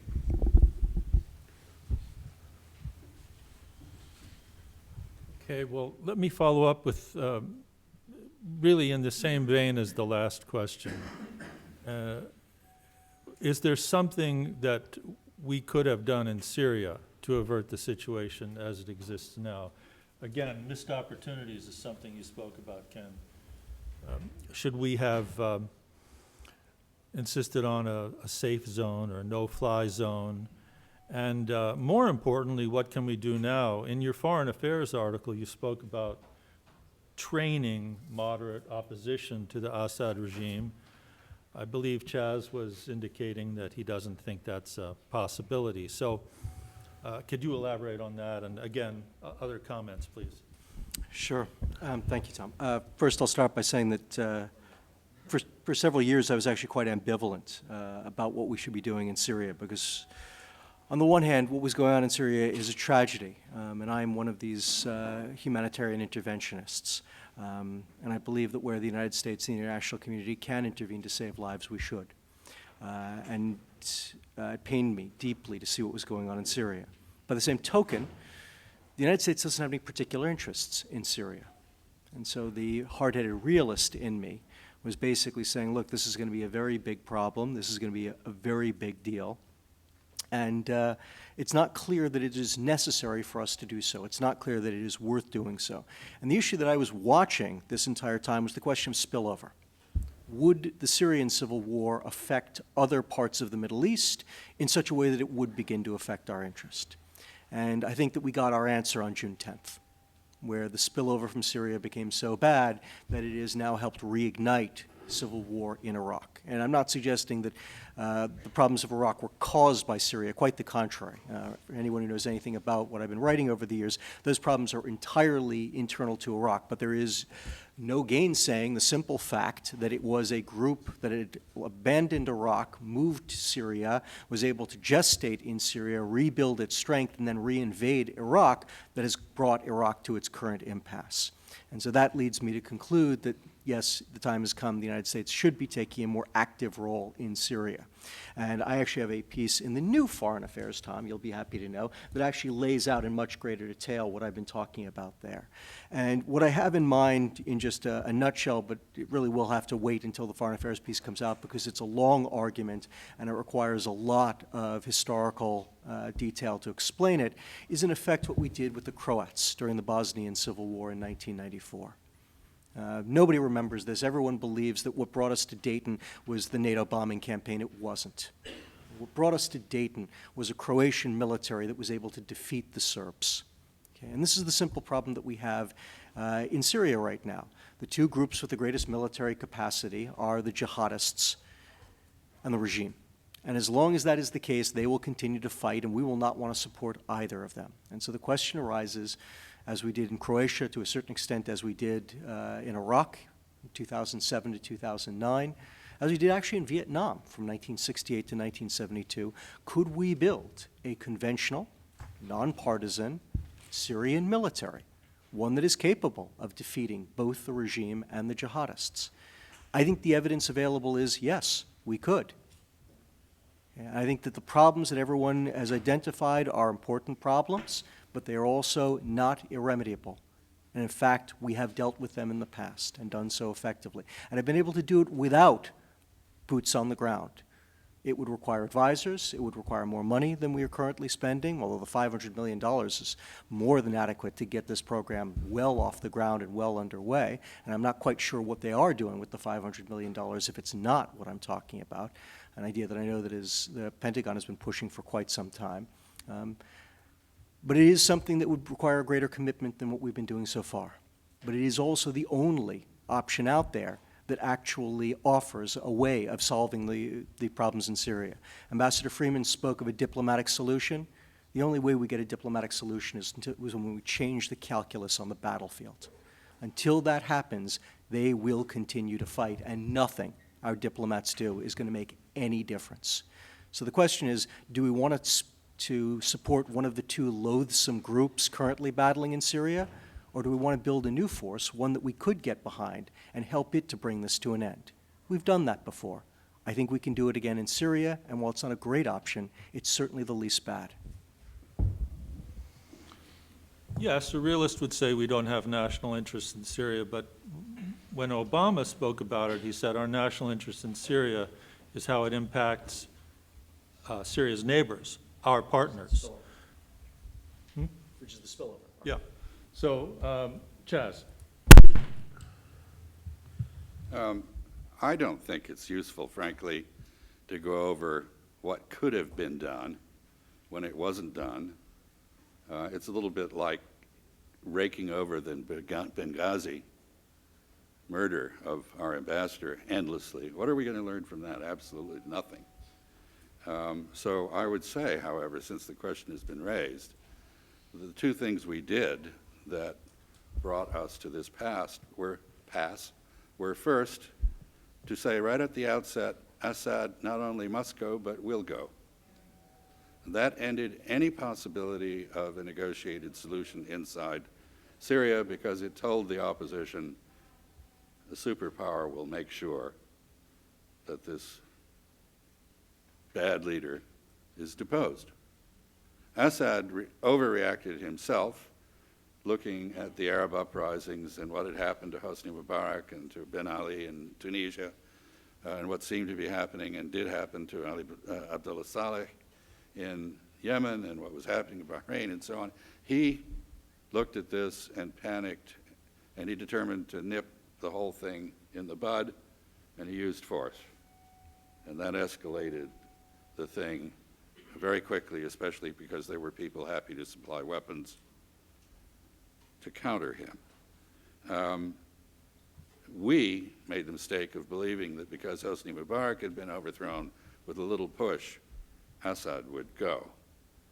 And yet the realities of Syria internally, in terms of sectarian interests, ethnic interests, balances within the Sunni community, secular versus religious, were vastly more complicated, and Assad's winning, despite all the predictions that he would be overthrown. So I'd say the first thing is stop taking sides in Syria. Try to lower the level of the fighting, reduce the flow of arms. Talk to the Iranians, the Russians, talk to the Saudis, act ourselves to try to lower the level of the fighting, not raise it. And so this is, I guess, a second principle in a way, which is don't add fuel to the fire. Essentially, what we're proposing to do, since there are no effective moderate forces in Syria, is scour the bars and brothels of the world, find the mythical Syrian moderates, beat their teaspoons into swords, and send them over the border after appropriate training in how to use reforged teaspoons. I don't think this is going to work. Generally speaking, exile operations of this kind are not worth the paper that the plan is written on. What are U.S. interests? Israel. Israel is going to be vastly worse off with the jihadi area along its border than it has been with the atrocious dictatorship but very cautious government of Bashar al-Assad. Turkey, which is a NATO member to whom we are committed by treaty and whose interests have to be taken into account. And I would say the main interest now is that just as Iraq has broken up, Syria has effectively broken up.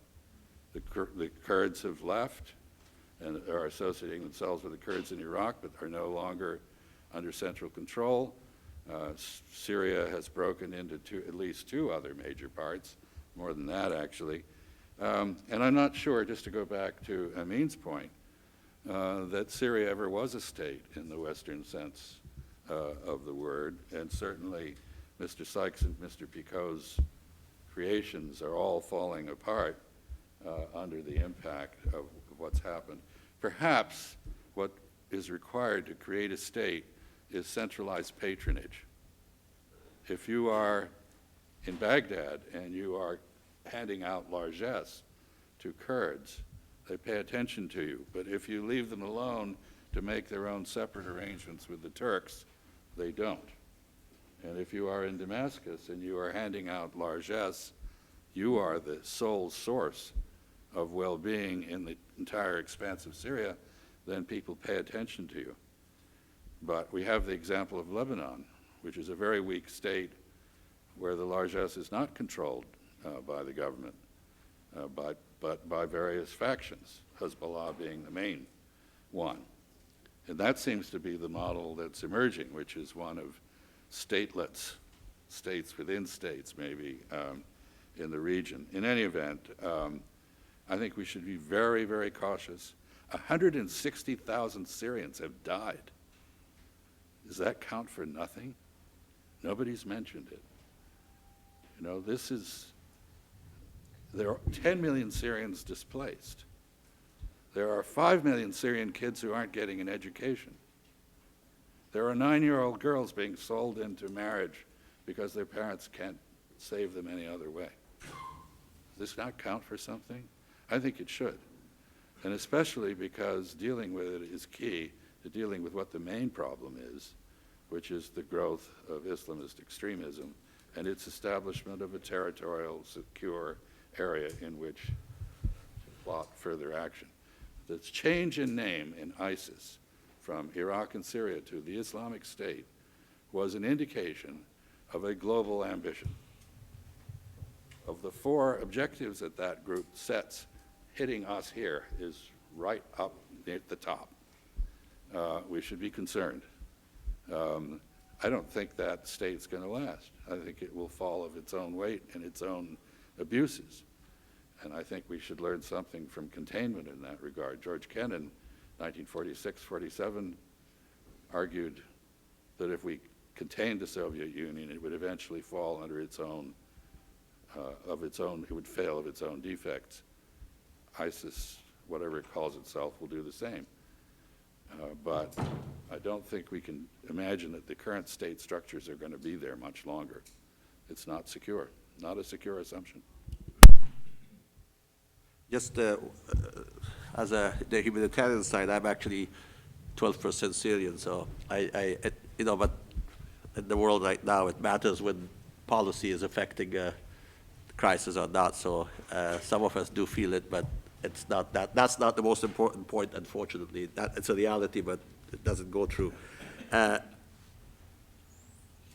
I would highlight Turkey, but beyond that, I think something that we need to look at Syria. There's a difference. I mean, just recently, last week, I think there was a conference with the mayors of Dutch and Belgian cities.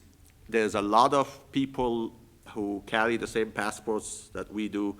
Some of them even were born into mixed European background. They're Americans, but not as many as Europeans. And these folks are fighting in Syria right now with a lot of know-how of their own home countries. I know that there's a lot of prevention measures, but there's a new dimension, I think, that you didn't have with the old Al-Qaeda, where most of them came from the region.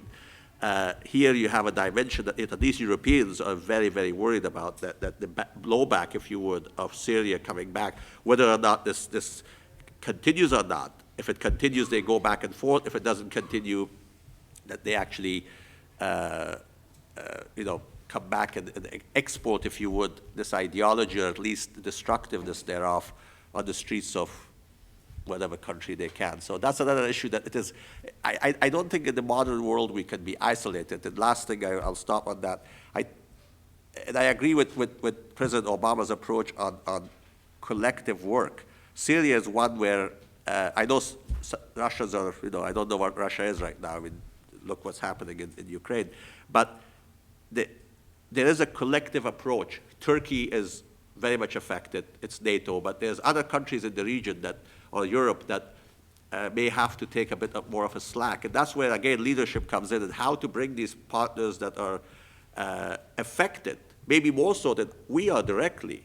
Forget about the humanitarian aspect, just on a very security aspect of it, how to collectively bring them beyond, somebody said it, beyond the show meeting in wherever, Geneva, whatever it happens, to have some kind of an effective measure that looks at something doable, not a dream. You can't dream solutions.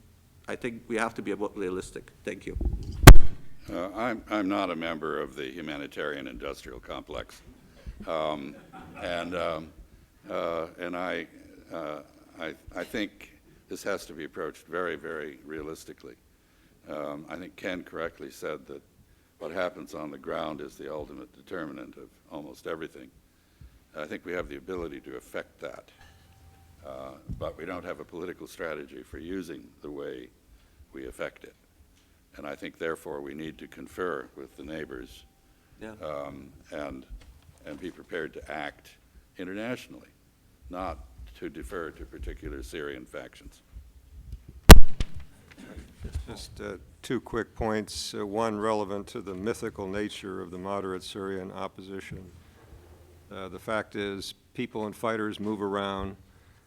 Ordnance that they use moves around. Often the allegiance that any one fighter has to any one group changes quite rapidly according to who's paying him, who's giving him food, and so on. And so the concept of vetting recipients of aid is one of those concepts that sounds very nice in theory, but in practice is virtually impossible.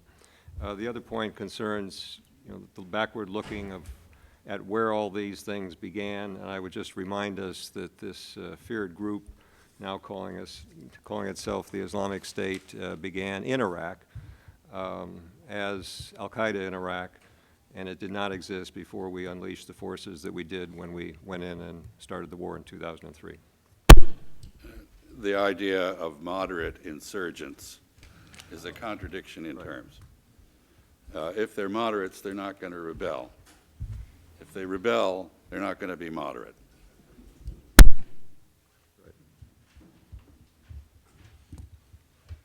Yesterday, the negotiations with Iran concluded without an agreement, and they've been extended for another 4 months. It surprises me again that there's not a question here about this, so I will ask, what kind of terms have been agreed upon so far? What kinds of terms are necessary over the next 4 months? And what do we do if we succeed, and what do we do if we fail? If we fail, Ken, could you talk about deterrence and containment as options? And what will the role of the Saudis be in the region under those circumstances? And if we succeed, how much opportunity is there for us to work with Iran in various venues, such as Geneva over the Syria question?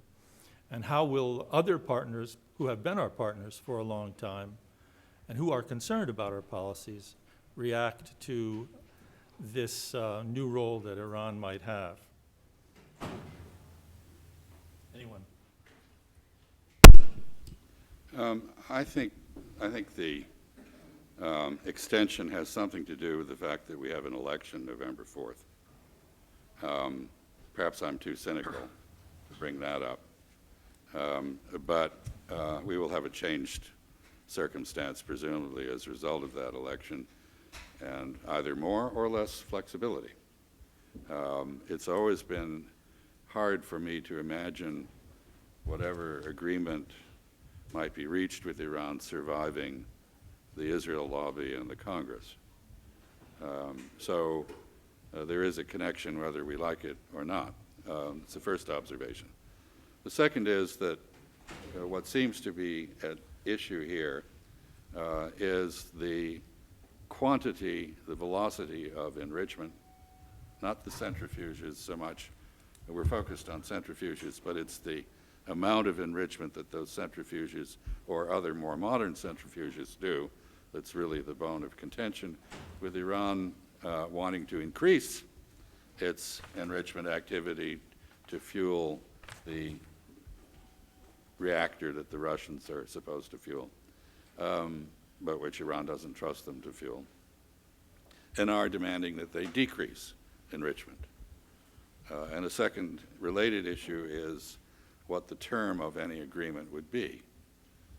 With Iran, I think, wanting it to be 5 years or maybe 7, and we wanting a much longer term. I'll just make one general observation, however. Tom, when you opened the session, you referred to multilateral sanctions against Iran. There are some UN-authorized sanctions, but almost all the sanctions are, in fact, unilaterally concerted between the United States and our European allies. And they are enforced by SWIFT, which is the clearinghouse for dollars that operates in, I think, Belgium. They reflect our sovereign control of the dollar. Now, our use of that control, particularly in the case of Iran, to disrupt the oil trade for India, China, Korea, and other major consumers of Iranian oil, has been mighty annoying to those countries. It has driven them to begin to consider ways of avoiding clearance through SWIFT and New York, the New York banking system. And at Fortaleza in Brazil, a few days ago, Monday, I think, July 15th, last week, the so-called BRICS, that is Brazil, Russia, India, China, and South Africa, agreed on the establishment of a new development bank to parallel the World Bank and a new currency reserve to parallel the IMF. And along with this, they are all agreeing on new currency clearance procedures which avoid the dollar. So I would draw two conclusions from this. One, I think we're cooking our own goose by abusing our currency, treating it as a solely national currency when it is the international currency, and that gives us a great deal of power in the world. We are dismantling that power inadvertently. And second, we cannot assume that in the future, 5, 10 years from now, Iran will not be able to circumvent any sanctions that this U.S. and European group impose, even if the U.S. and Europeans continue to maintain the cohesion that we have had, which is quite doubtful given the differences that have arisen over NSA spying, CIA spying, the issue of Ukraine, and so forth. So I think we're dealing with a lot of imponderables here, and we cannot assume that our level of control of the global economy will be what it is in 2021 that it is now. We need to be a little cautious. The final observation,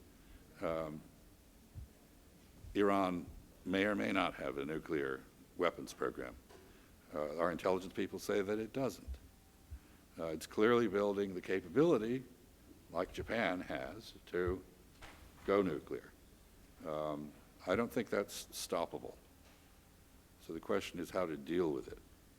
If we try to stop it, we will end up not stopping it, and we will end up with a greater risk of Iranian nuclear, quote, breakout than we would under an agreement that's monitored internationally. So I very much hope that there will be an agreement, but I am not optimistic. Yes, Paul.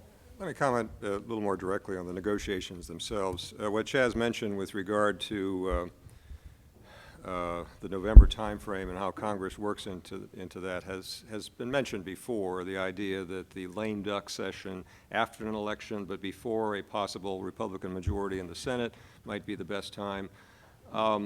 There's no question that congressional opposition influenced by lobbies we're all familiar with is probably the biggest problem that the Obama administration faces, even more so than the tough negotiating of the Iranians and carrying this through to conclusion. Nonetheless, I think it's a simpler interpretation of what's going on. This is a complex negotiation dealing with a lot of technical, nuclear, and financial issues. In the preliminary agreement that was reached last November, the prospect of needing an extension was built right into the agreement. So it's not some big surprise. There has been a lot of progress made by all reports, although we don't get direct indications from the negotiators about specific terms, which itself is a good sign. If we had more leaks coming out of Vienna, that would be a bad sign. In terms of the overall shape of an agreement, I think we got an excellent idea with the preliminary agreement, the joint plan of action that was reached last November, because that basically is an outline for the complete agreement, where the key provisions are, number one, enhanced, vigorous, more frequent inspection and monitoring, and under a final agreement it would be even more complete and enhanced. That, in my view, is probably the single biggest reason to get the agreement, so we know exactly what the Iranians are doing with their declared programs. Serious restrictions on the amount and extent and degree of uranium enrichment. And in that respect, if you remember Mr. Netanyahu's cartoon bomb at the General Assembly, that's an excellent prop, because what the joint plan of action, the November agreement, did was, as my friend Joe Cirenzioni puts it, drained the bomb. What the Iranians have done and what the IAEA has confirmed they have done is to live up to their agreement of taking the medium enriched, the 20% enriched uranium, and either diluting it or converting it to oxide. And with this last extension, they made the further commitment to speed up the using of the oxide to make it into fuel plates for their Tehran research reactor, which puts it even farther out of reach with regard to possible proliferation concern.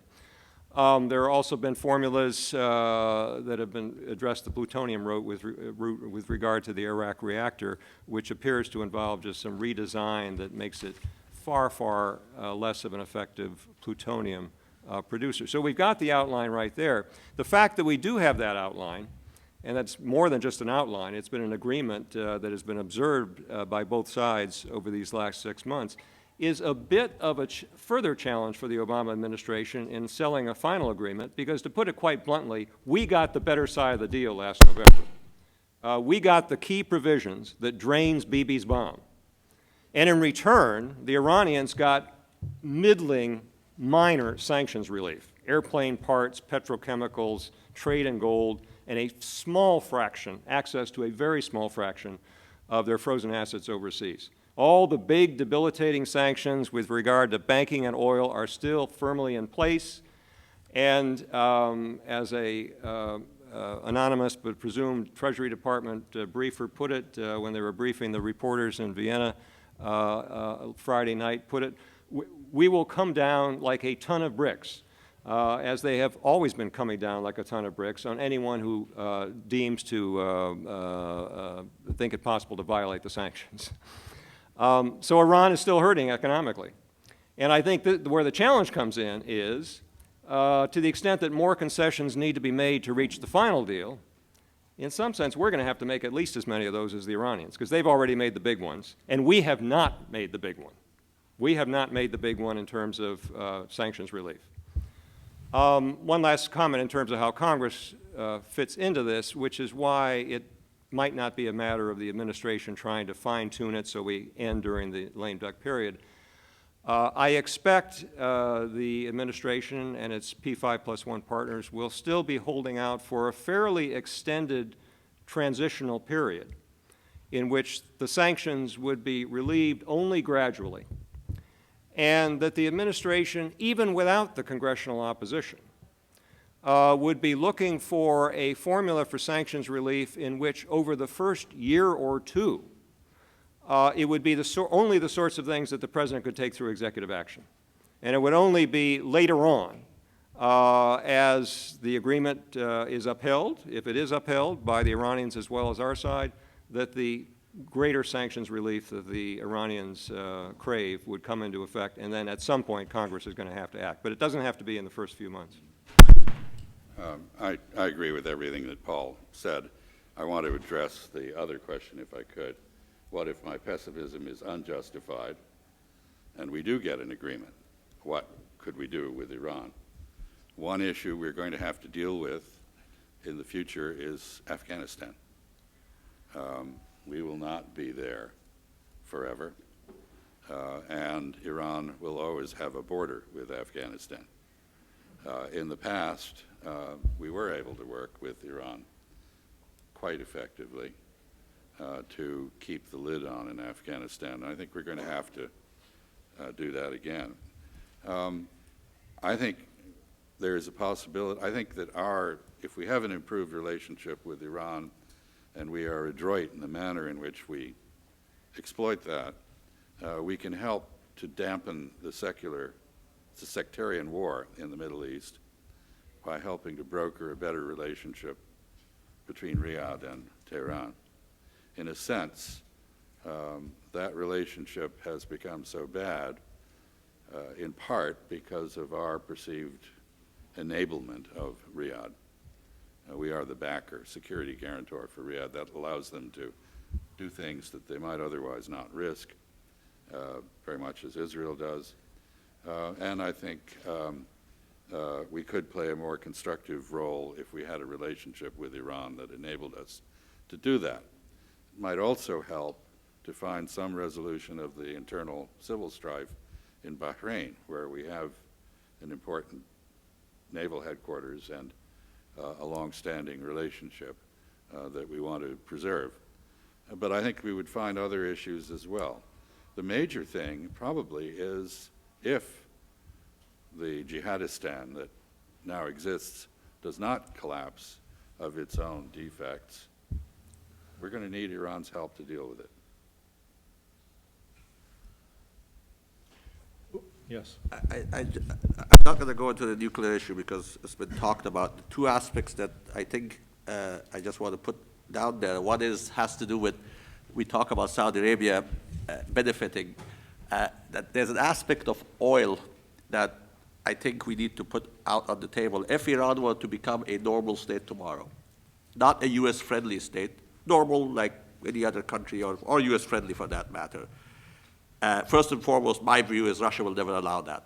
Russia will do anything in its power to keep Iran at least simmering, not boiling because it's too close for, why? Because of the Iran coming into the market. If you look at the map of Iran, it's the only country in the world that has access to the Caucasus, to the Caspian Sea, which we don't even still know whether it's a sea or a lake, and that has a major ramification in the hydrocarbon side of the world. It also has access to Central Asia.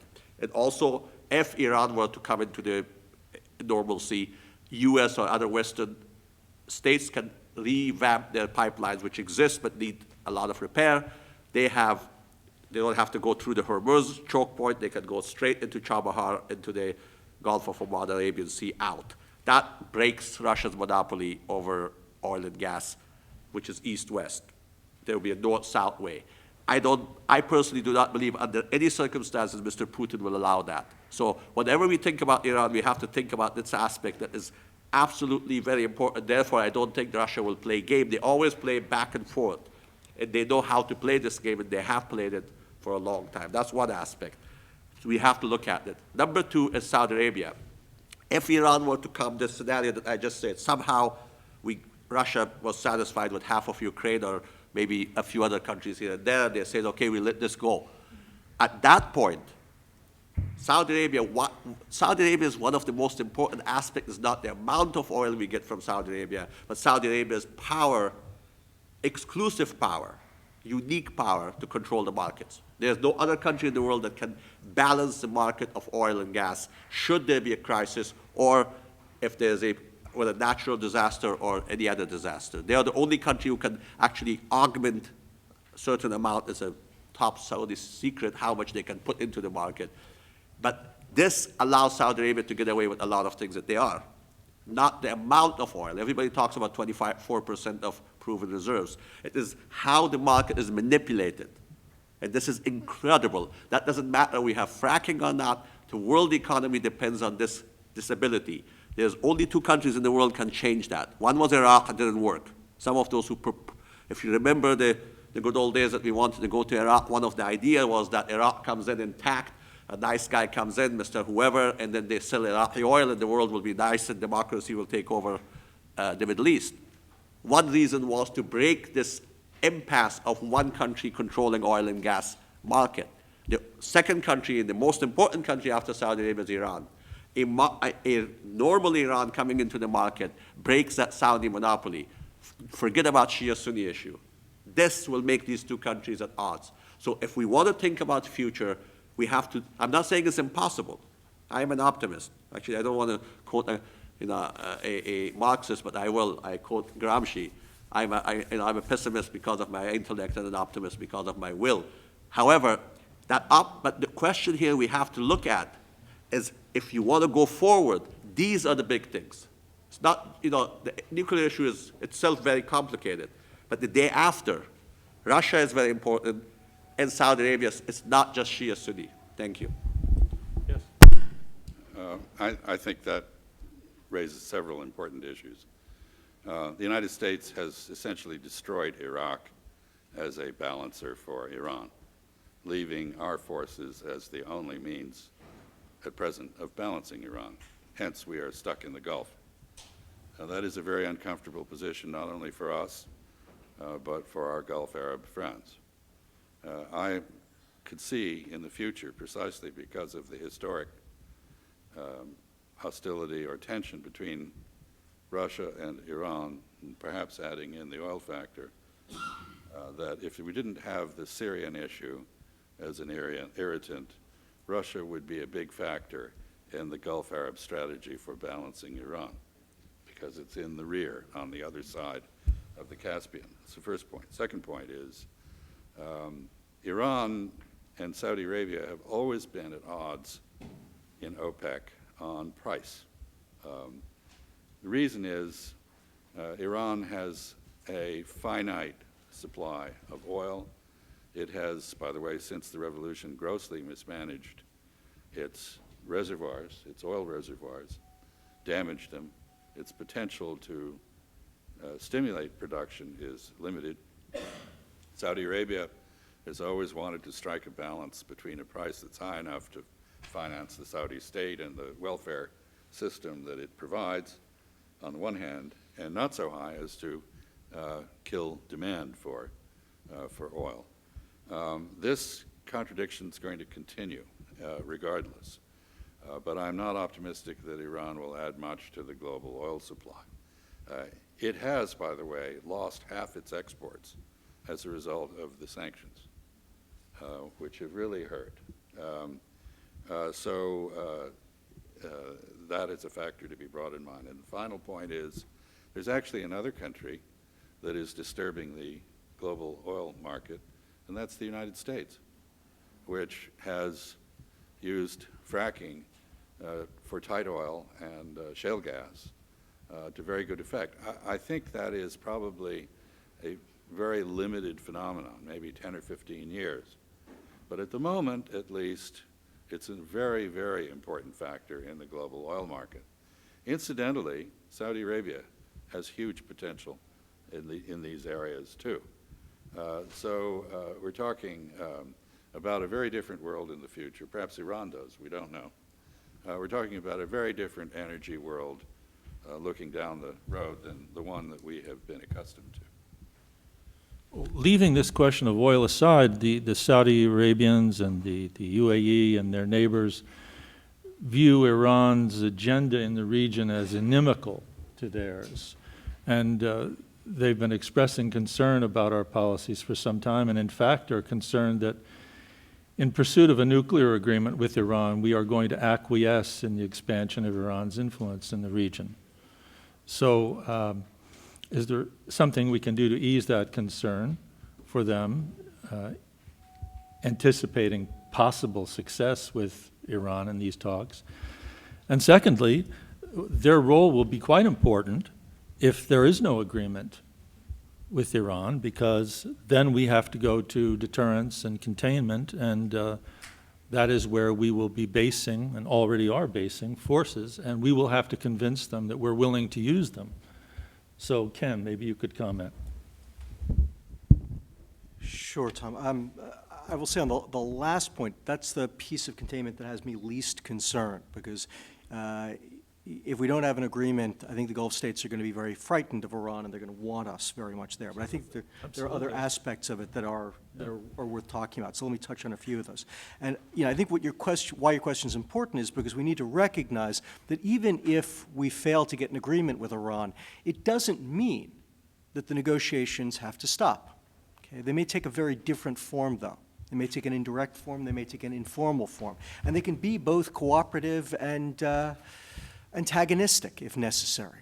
But we need to recognize that our goals aren't going to end, and we're simply going to have to pursue them in a different fashion. So where I start is to say that, look, there's a reason that Iran came to these talks in the first place. We don't quite know where it is, but I would tally up 4 different rationales for Iran deciding to get involved in the nuclear talks with us, to sit down and negotiate in a way that they hadn't wanted to previously. Just very quickly, they are, first of all, the sanctions, and the fear that the sanctions were causing internal unrest, and the fear that the sanctions were sapping Iran's strength, sapping its power. Second, I think it was fear of the Chinese in particular, but to a lesser extent some other countries like the Indians, joining the sanctions in a much more wholehearted fashion. And it's worth remembering that in 2010, before the passage of Resolution 1929, the Chinese went to the Iranians and they said to the Iranians, the Americans are giving you everything that you need for a rapprochement. You should accept their offer. And when the Iranians didn't, the Chinese then joined us in the passage of UN Resolution 1929, which is the cornerstone of all of the international sanctions against Iran. It points out that the Chinese have been in a very different place than certainly where the Russians are and where they're often portrayed. The Chinese don't necessarily want the Iranians to acquire a nuclear weapon. They don't want us to strike the Iranians either, but they have been trying very hard to move the Iranians in the right direction. And the Iranians seem to recognize that. And I think that they are very concerned that if they didn't come to the negotiating table and try to get the sanctions lifted, that the Chinese would increasingly fall into line with us. A third one, I think Khamenei is terrified of what he keeps calling the U.S. soft war against him.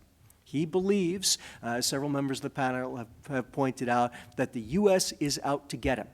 Okay, and he believes we're actively trying to do so, but I think it's also clear from a whole variety of different pieces of information and evidence that he believes we could do a lot more if we chose to do so. And so part of what he seems to be looking to do is to answer this question, can he turn off or at least mitigate the U.S. soft war? And then, of course, the last one out there, and I actually think it's the least important of the rationales, but worth noting, is perhaps some kind of a residual fear of an American or an Israeli strike. I think the truth is that the Iranians have largely written that off, and I actually think that the Iranians wouldn't be at the table if they really thought that we were going to hit them. I think under those circumstances, they would definitely want a nuclear weapon. But nevertheless, it's out there. To me, what those do is they set up a process that could move forward.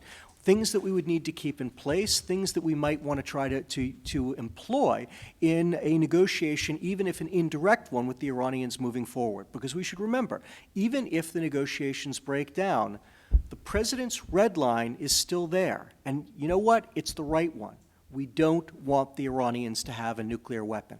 There is a world of difference between the Iranians in their current situation, or the Iranians with a tighter breakout window, and the Iranians having an actual honest-to-goodness nuclear weapon. It is enormous from the perspective of crisis management, regional stability, everything else you can think of.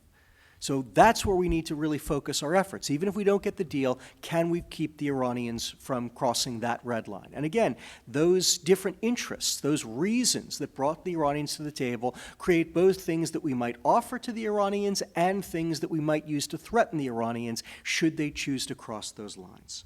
And then finally, there's a whole other set of issues out there that I think that Tom was alluding to, which I'm not going to because it's too big to really talk about in these circumstances, and that is whether we get an agreement with the Iranians or not, whether we can keep them from acquiring nuclear weapons or not. Either way, we're going to have a whole slew of areas where our interests clash severely with Iran's, and a few areas where our interests will coincide with Iran's. And we've got to think through how we're going to deal with those. That also doesn't end with the nuclear negotiations. It would have been nice, or may still be nice, to get that deal. It may open up the prospect for greater cooperation between the United States and Iran. But even if we don't get it, it doesn't mean that our interests stop, and it doesn't mean that we don't still have ways of negotiating with the Iranians and finding, hopefully, peaceful solutions to our differences. Well, in the time that remains, let's discuss the issue that Obama did not discuss in his West Point speech, which is the Palestinian-Israeli conflict. To give you a flavor of the kinds of questions that are coming from the floor, they are, whose interests are we safeguarding, ours or the Israelis? Which comes first? Are we not responsible for this situation given our support for Israel? That's the flavor. And I believe it was Paul who was speaking about the necessity of political courage here if we're going to deal with that issue. So I'd like the panelists to comment on this. Before they do, I would say, actually, President Obama said resolution of the Israeli-Palestinian issue was a national interest of the United States, national security interest of the United States, because it provides a grievance that feeds extremism and results in terror. And he even said resolving the conflict would ease those conditions and therefore make it easier to negotiate with Iran. Once you say it's a national security interest, and then you ought to succeed in your efforts. And if you don't, then we need to talk about how we're going to be in jeopardy. What should we be doing to bring these parties to a conclusion and an agreement, because clearly it doesn't seem that the Palestinians are going to accept being occupied and being blockaded. They're going to resist, and if their resistance is always met with this kind of force and these kinds of casualties, we shouldn't be too surprised if some people do blame us. Comments? Well, I think the Israeli objective is very clearly to destroy the unity government that has been formed in Palestine. That's quite clear.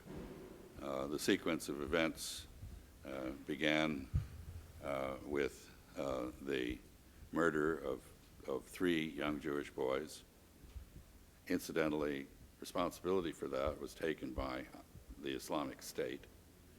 Hamas denied responsibility. It was politically convenient for Mr. Netanyahu to attribute the murders to Hamas, which he did. That was followed by the roundup of roughly 600 Palestinians associated with Hamas in the West Bank. 2 houses were destroyed, 8 Palestinians died in the roundup. There was an Israeli raid into Gaza that drew rocket fire from Gaza. The rocket fire then was used as a justification for the current operation. The problem here also is a problem of war termination. The so-called truce offer was concocted between Israel, Egypt, and the United States without reference to the other side. not only is that insulting, but it's inherently unworkable. It is the opposite of diplomacy.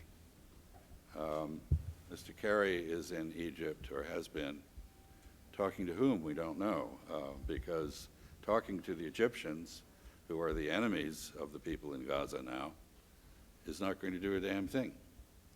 It is a nice show of activity, which seems to be our specialty these days. Frenetic activity is us. But the prospects for it producing anything are extremely poor. So how will this end? Let's not forget that there is a broader context in the Palestinian camp. And by the way, the so-called peace process, which concluded in April, I think once and for all, because I think people have had it with U.S. Mediation, which wasn't mediation. That process was fraudulent in no small measure because the Palestinians were not represented there except through Mahmoud Abbas and the Palestinian Authority, which has no constitutional mandate to rule, which lost the last elections it competed in, and which is essentially in the employ of the Israeli occupation with subsidies from the United States. Not represented there were the people of Gaza, the Palestinian refugees, or the Palestinian diaspora.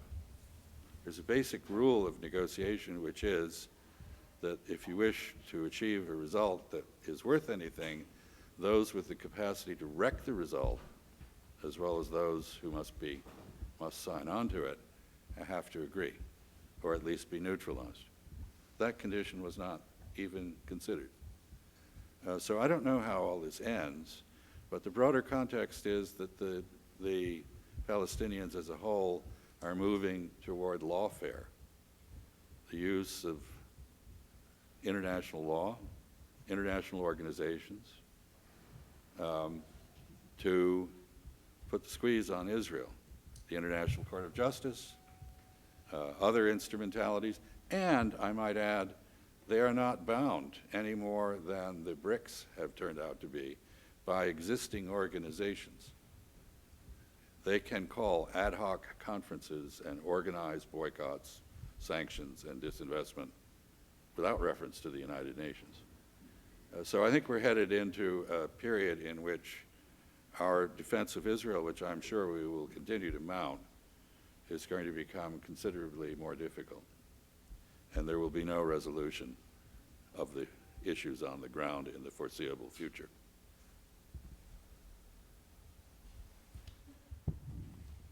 Chaz has appropriately summarized the background to the current events. I would just add a couple of other observations in terms of Hamas's point of view.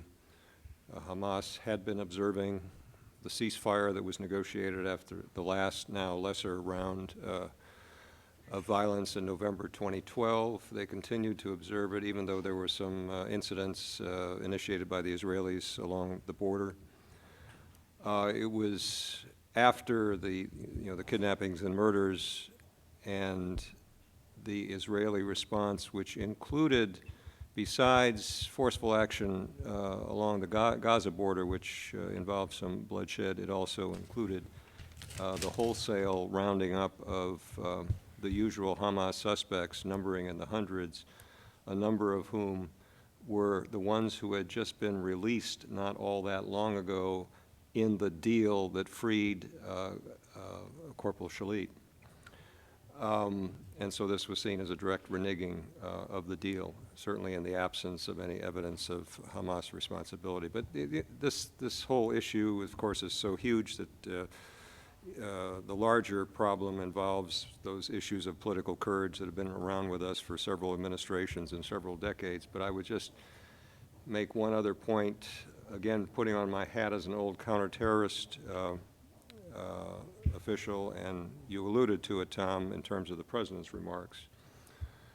Both the unresolved nature of this conflict and the extremely close identification of the U.S. with one side of it is indeed a major factor in radicalization throughout not just the Middle East, but beyond, and certainly in the Muslim world.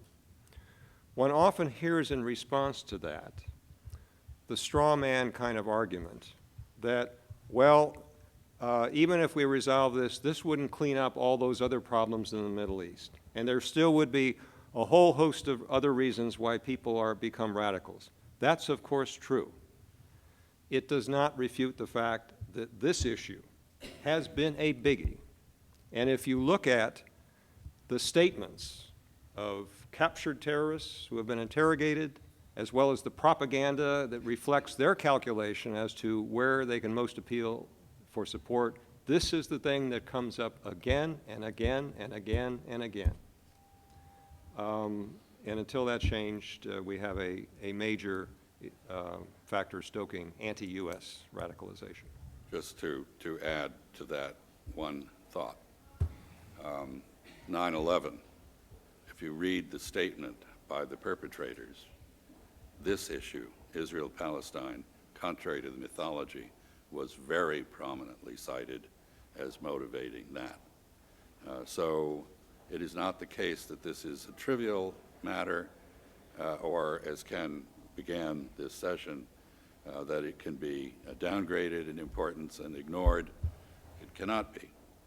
It touches directly on the security interests of all Americans. I would just say something about the topic that I said. Perhaps it's too naive to think that democratization has any room in the Middle East, but these ad hoc supports of democracy is what created Hamas and gave it not created, but gave it legitimacy that it has as a government. That's why I mentioned initially that we have to be very careful to promote democracy or elections as whatever aspect of democracy as legitimization of, and again, the reason I talked about states. Is Gaza a state or not? You know, they won an election. These are aspects that, again, go deeper into that's why I raised it, that when we go and make democracy a pillar of fundamental pillar of U.S. security policy, and support, or not support, but allow a group such as Hamas to run for elections, and then they gain legitimacy, how you take that legitimacy back out. Therefore, the problem partially goes back to my initial argument, at least in my view, is that to create these aspects without proper groundwork, which is a long-term generational aspect, democracy doesn't just fall out from the sky. I think it has ramifications, and this is one of those ramifications, which I think we need to look at. And beyond that, I think, I personally, on the other aspect, I think that while this is a very important issue, I still believe that the importance of it, again, today we can't say it with what's going on there, but when you look at what happened during the Arab uprisings or what is happening today in Egypt, the same Egyptian papers that if you read the Egyptian headlines, they're blaming Hamas for almost everything. And this comes from almost the spectrum of Egyptian newspapers. So yes, it's there, but I personally think that there is an exaggeration of the importance of it, that, I'm not diminishing that it has to be something that happened, but it goes up and down depending on what goes on the ground in the Middle East. Thank you. Yes, Chaz. I don't think legitimacy can be effectively conferred by outside forces or foreign powers. Elections are not the only source of legitimacy. There can be other sources, as the Middle East amply illustrates. But if an election legitimizes a government and we treat that as inconvenient and invalidate the result of the election, we are at a minimum not being true to our own values. And another issue is how the PLO and Fatah and the Palestinian Authority have been, how their legitimacy and credibility and stature have been diminished by failing in negotiations over more than 20 years. And, you know, I'm really struck by the interview that two administration officials gave after the end of these talks in April, in which they said that the primary reason for the failure of the talks was continued Israeli settlement building. So when we know what the outcome ought to be, and we know what the primary obstacle is, and we say it's in our national interest, what should we do about it?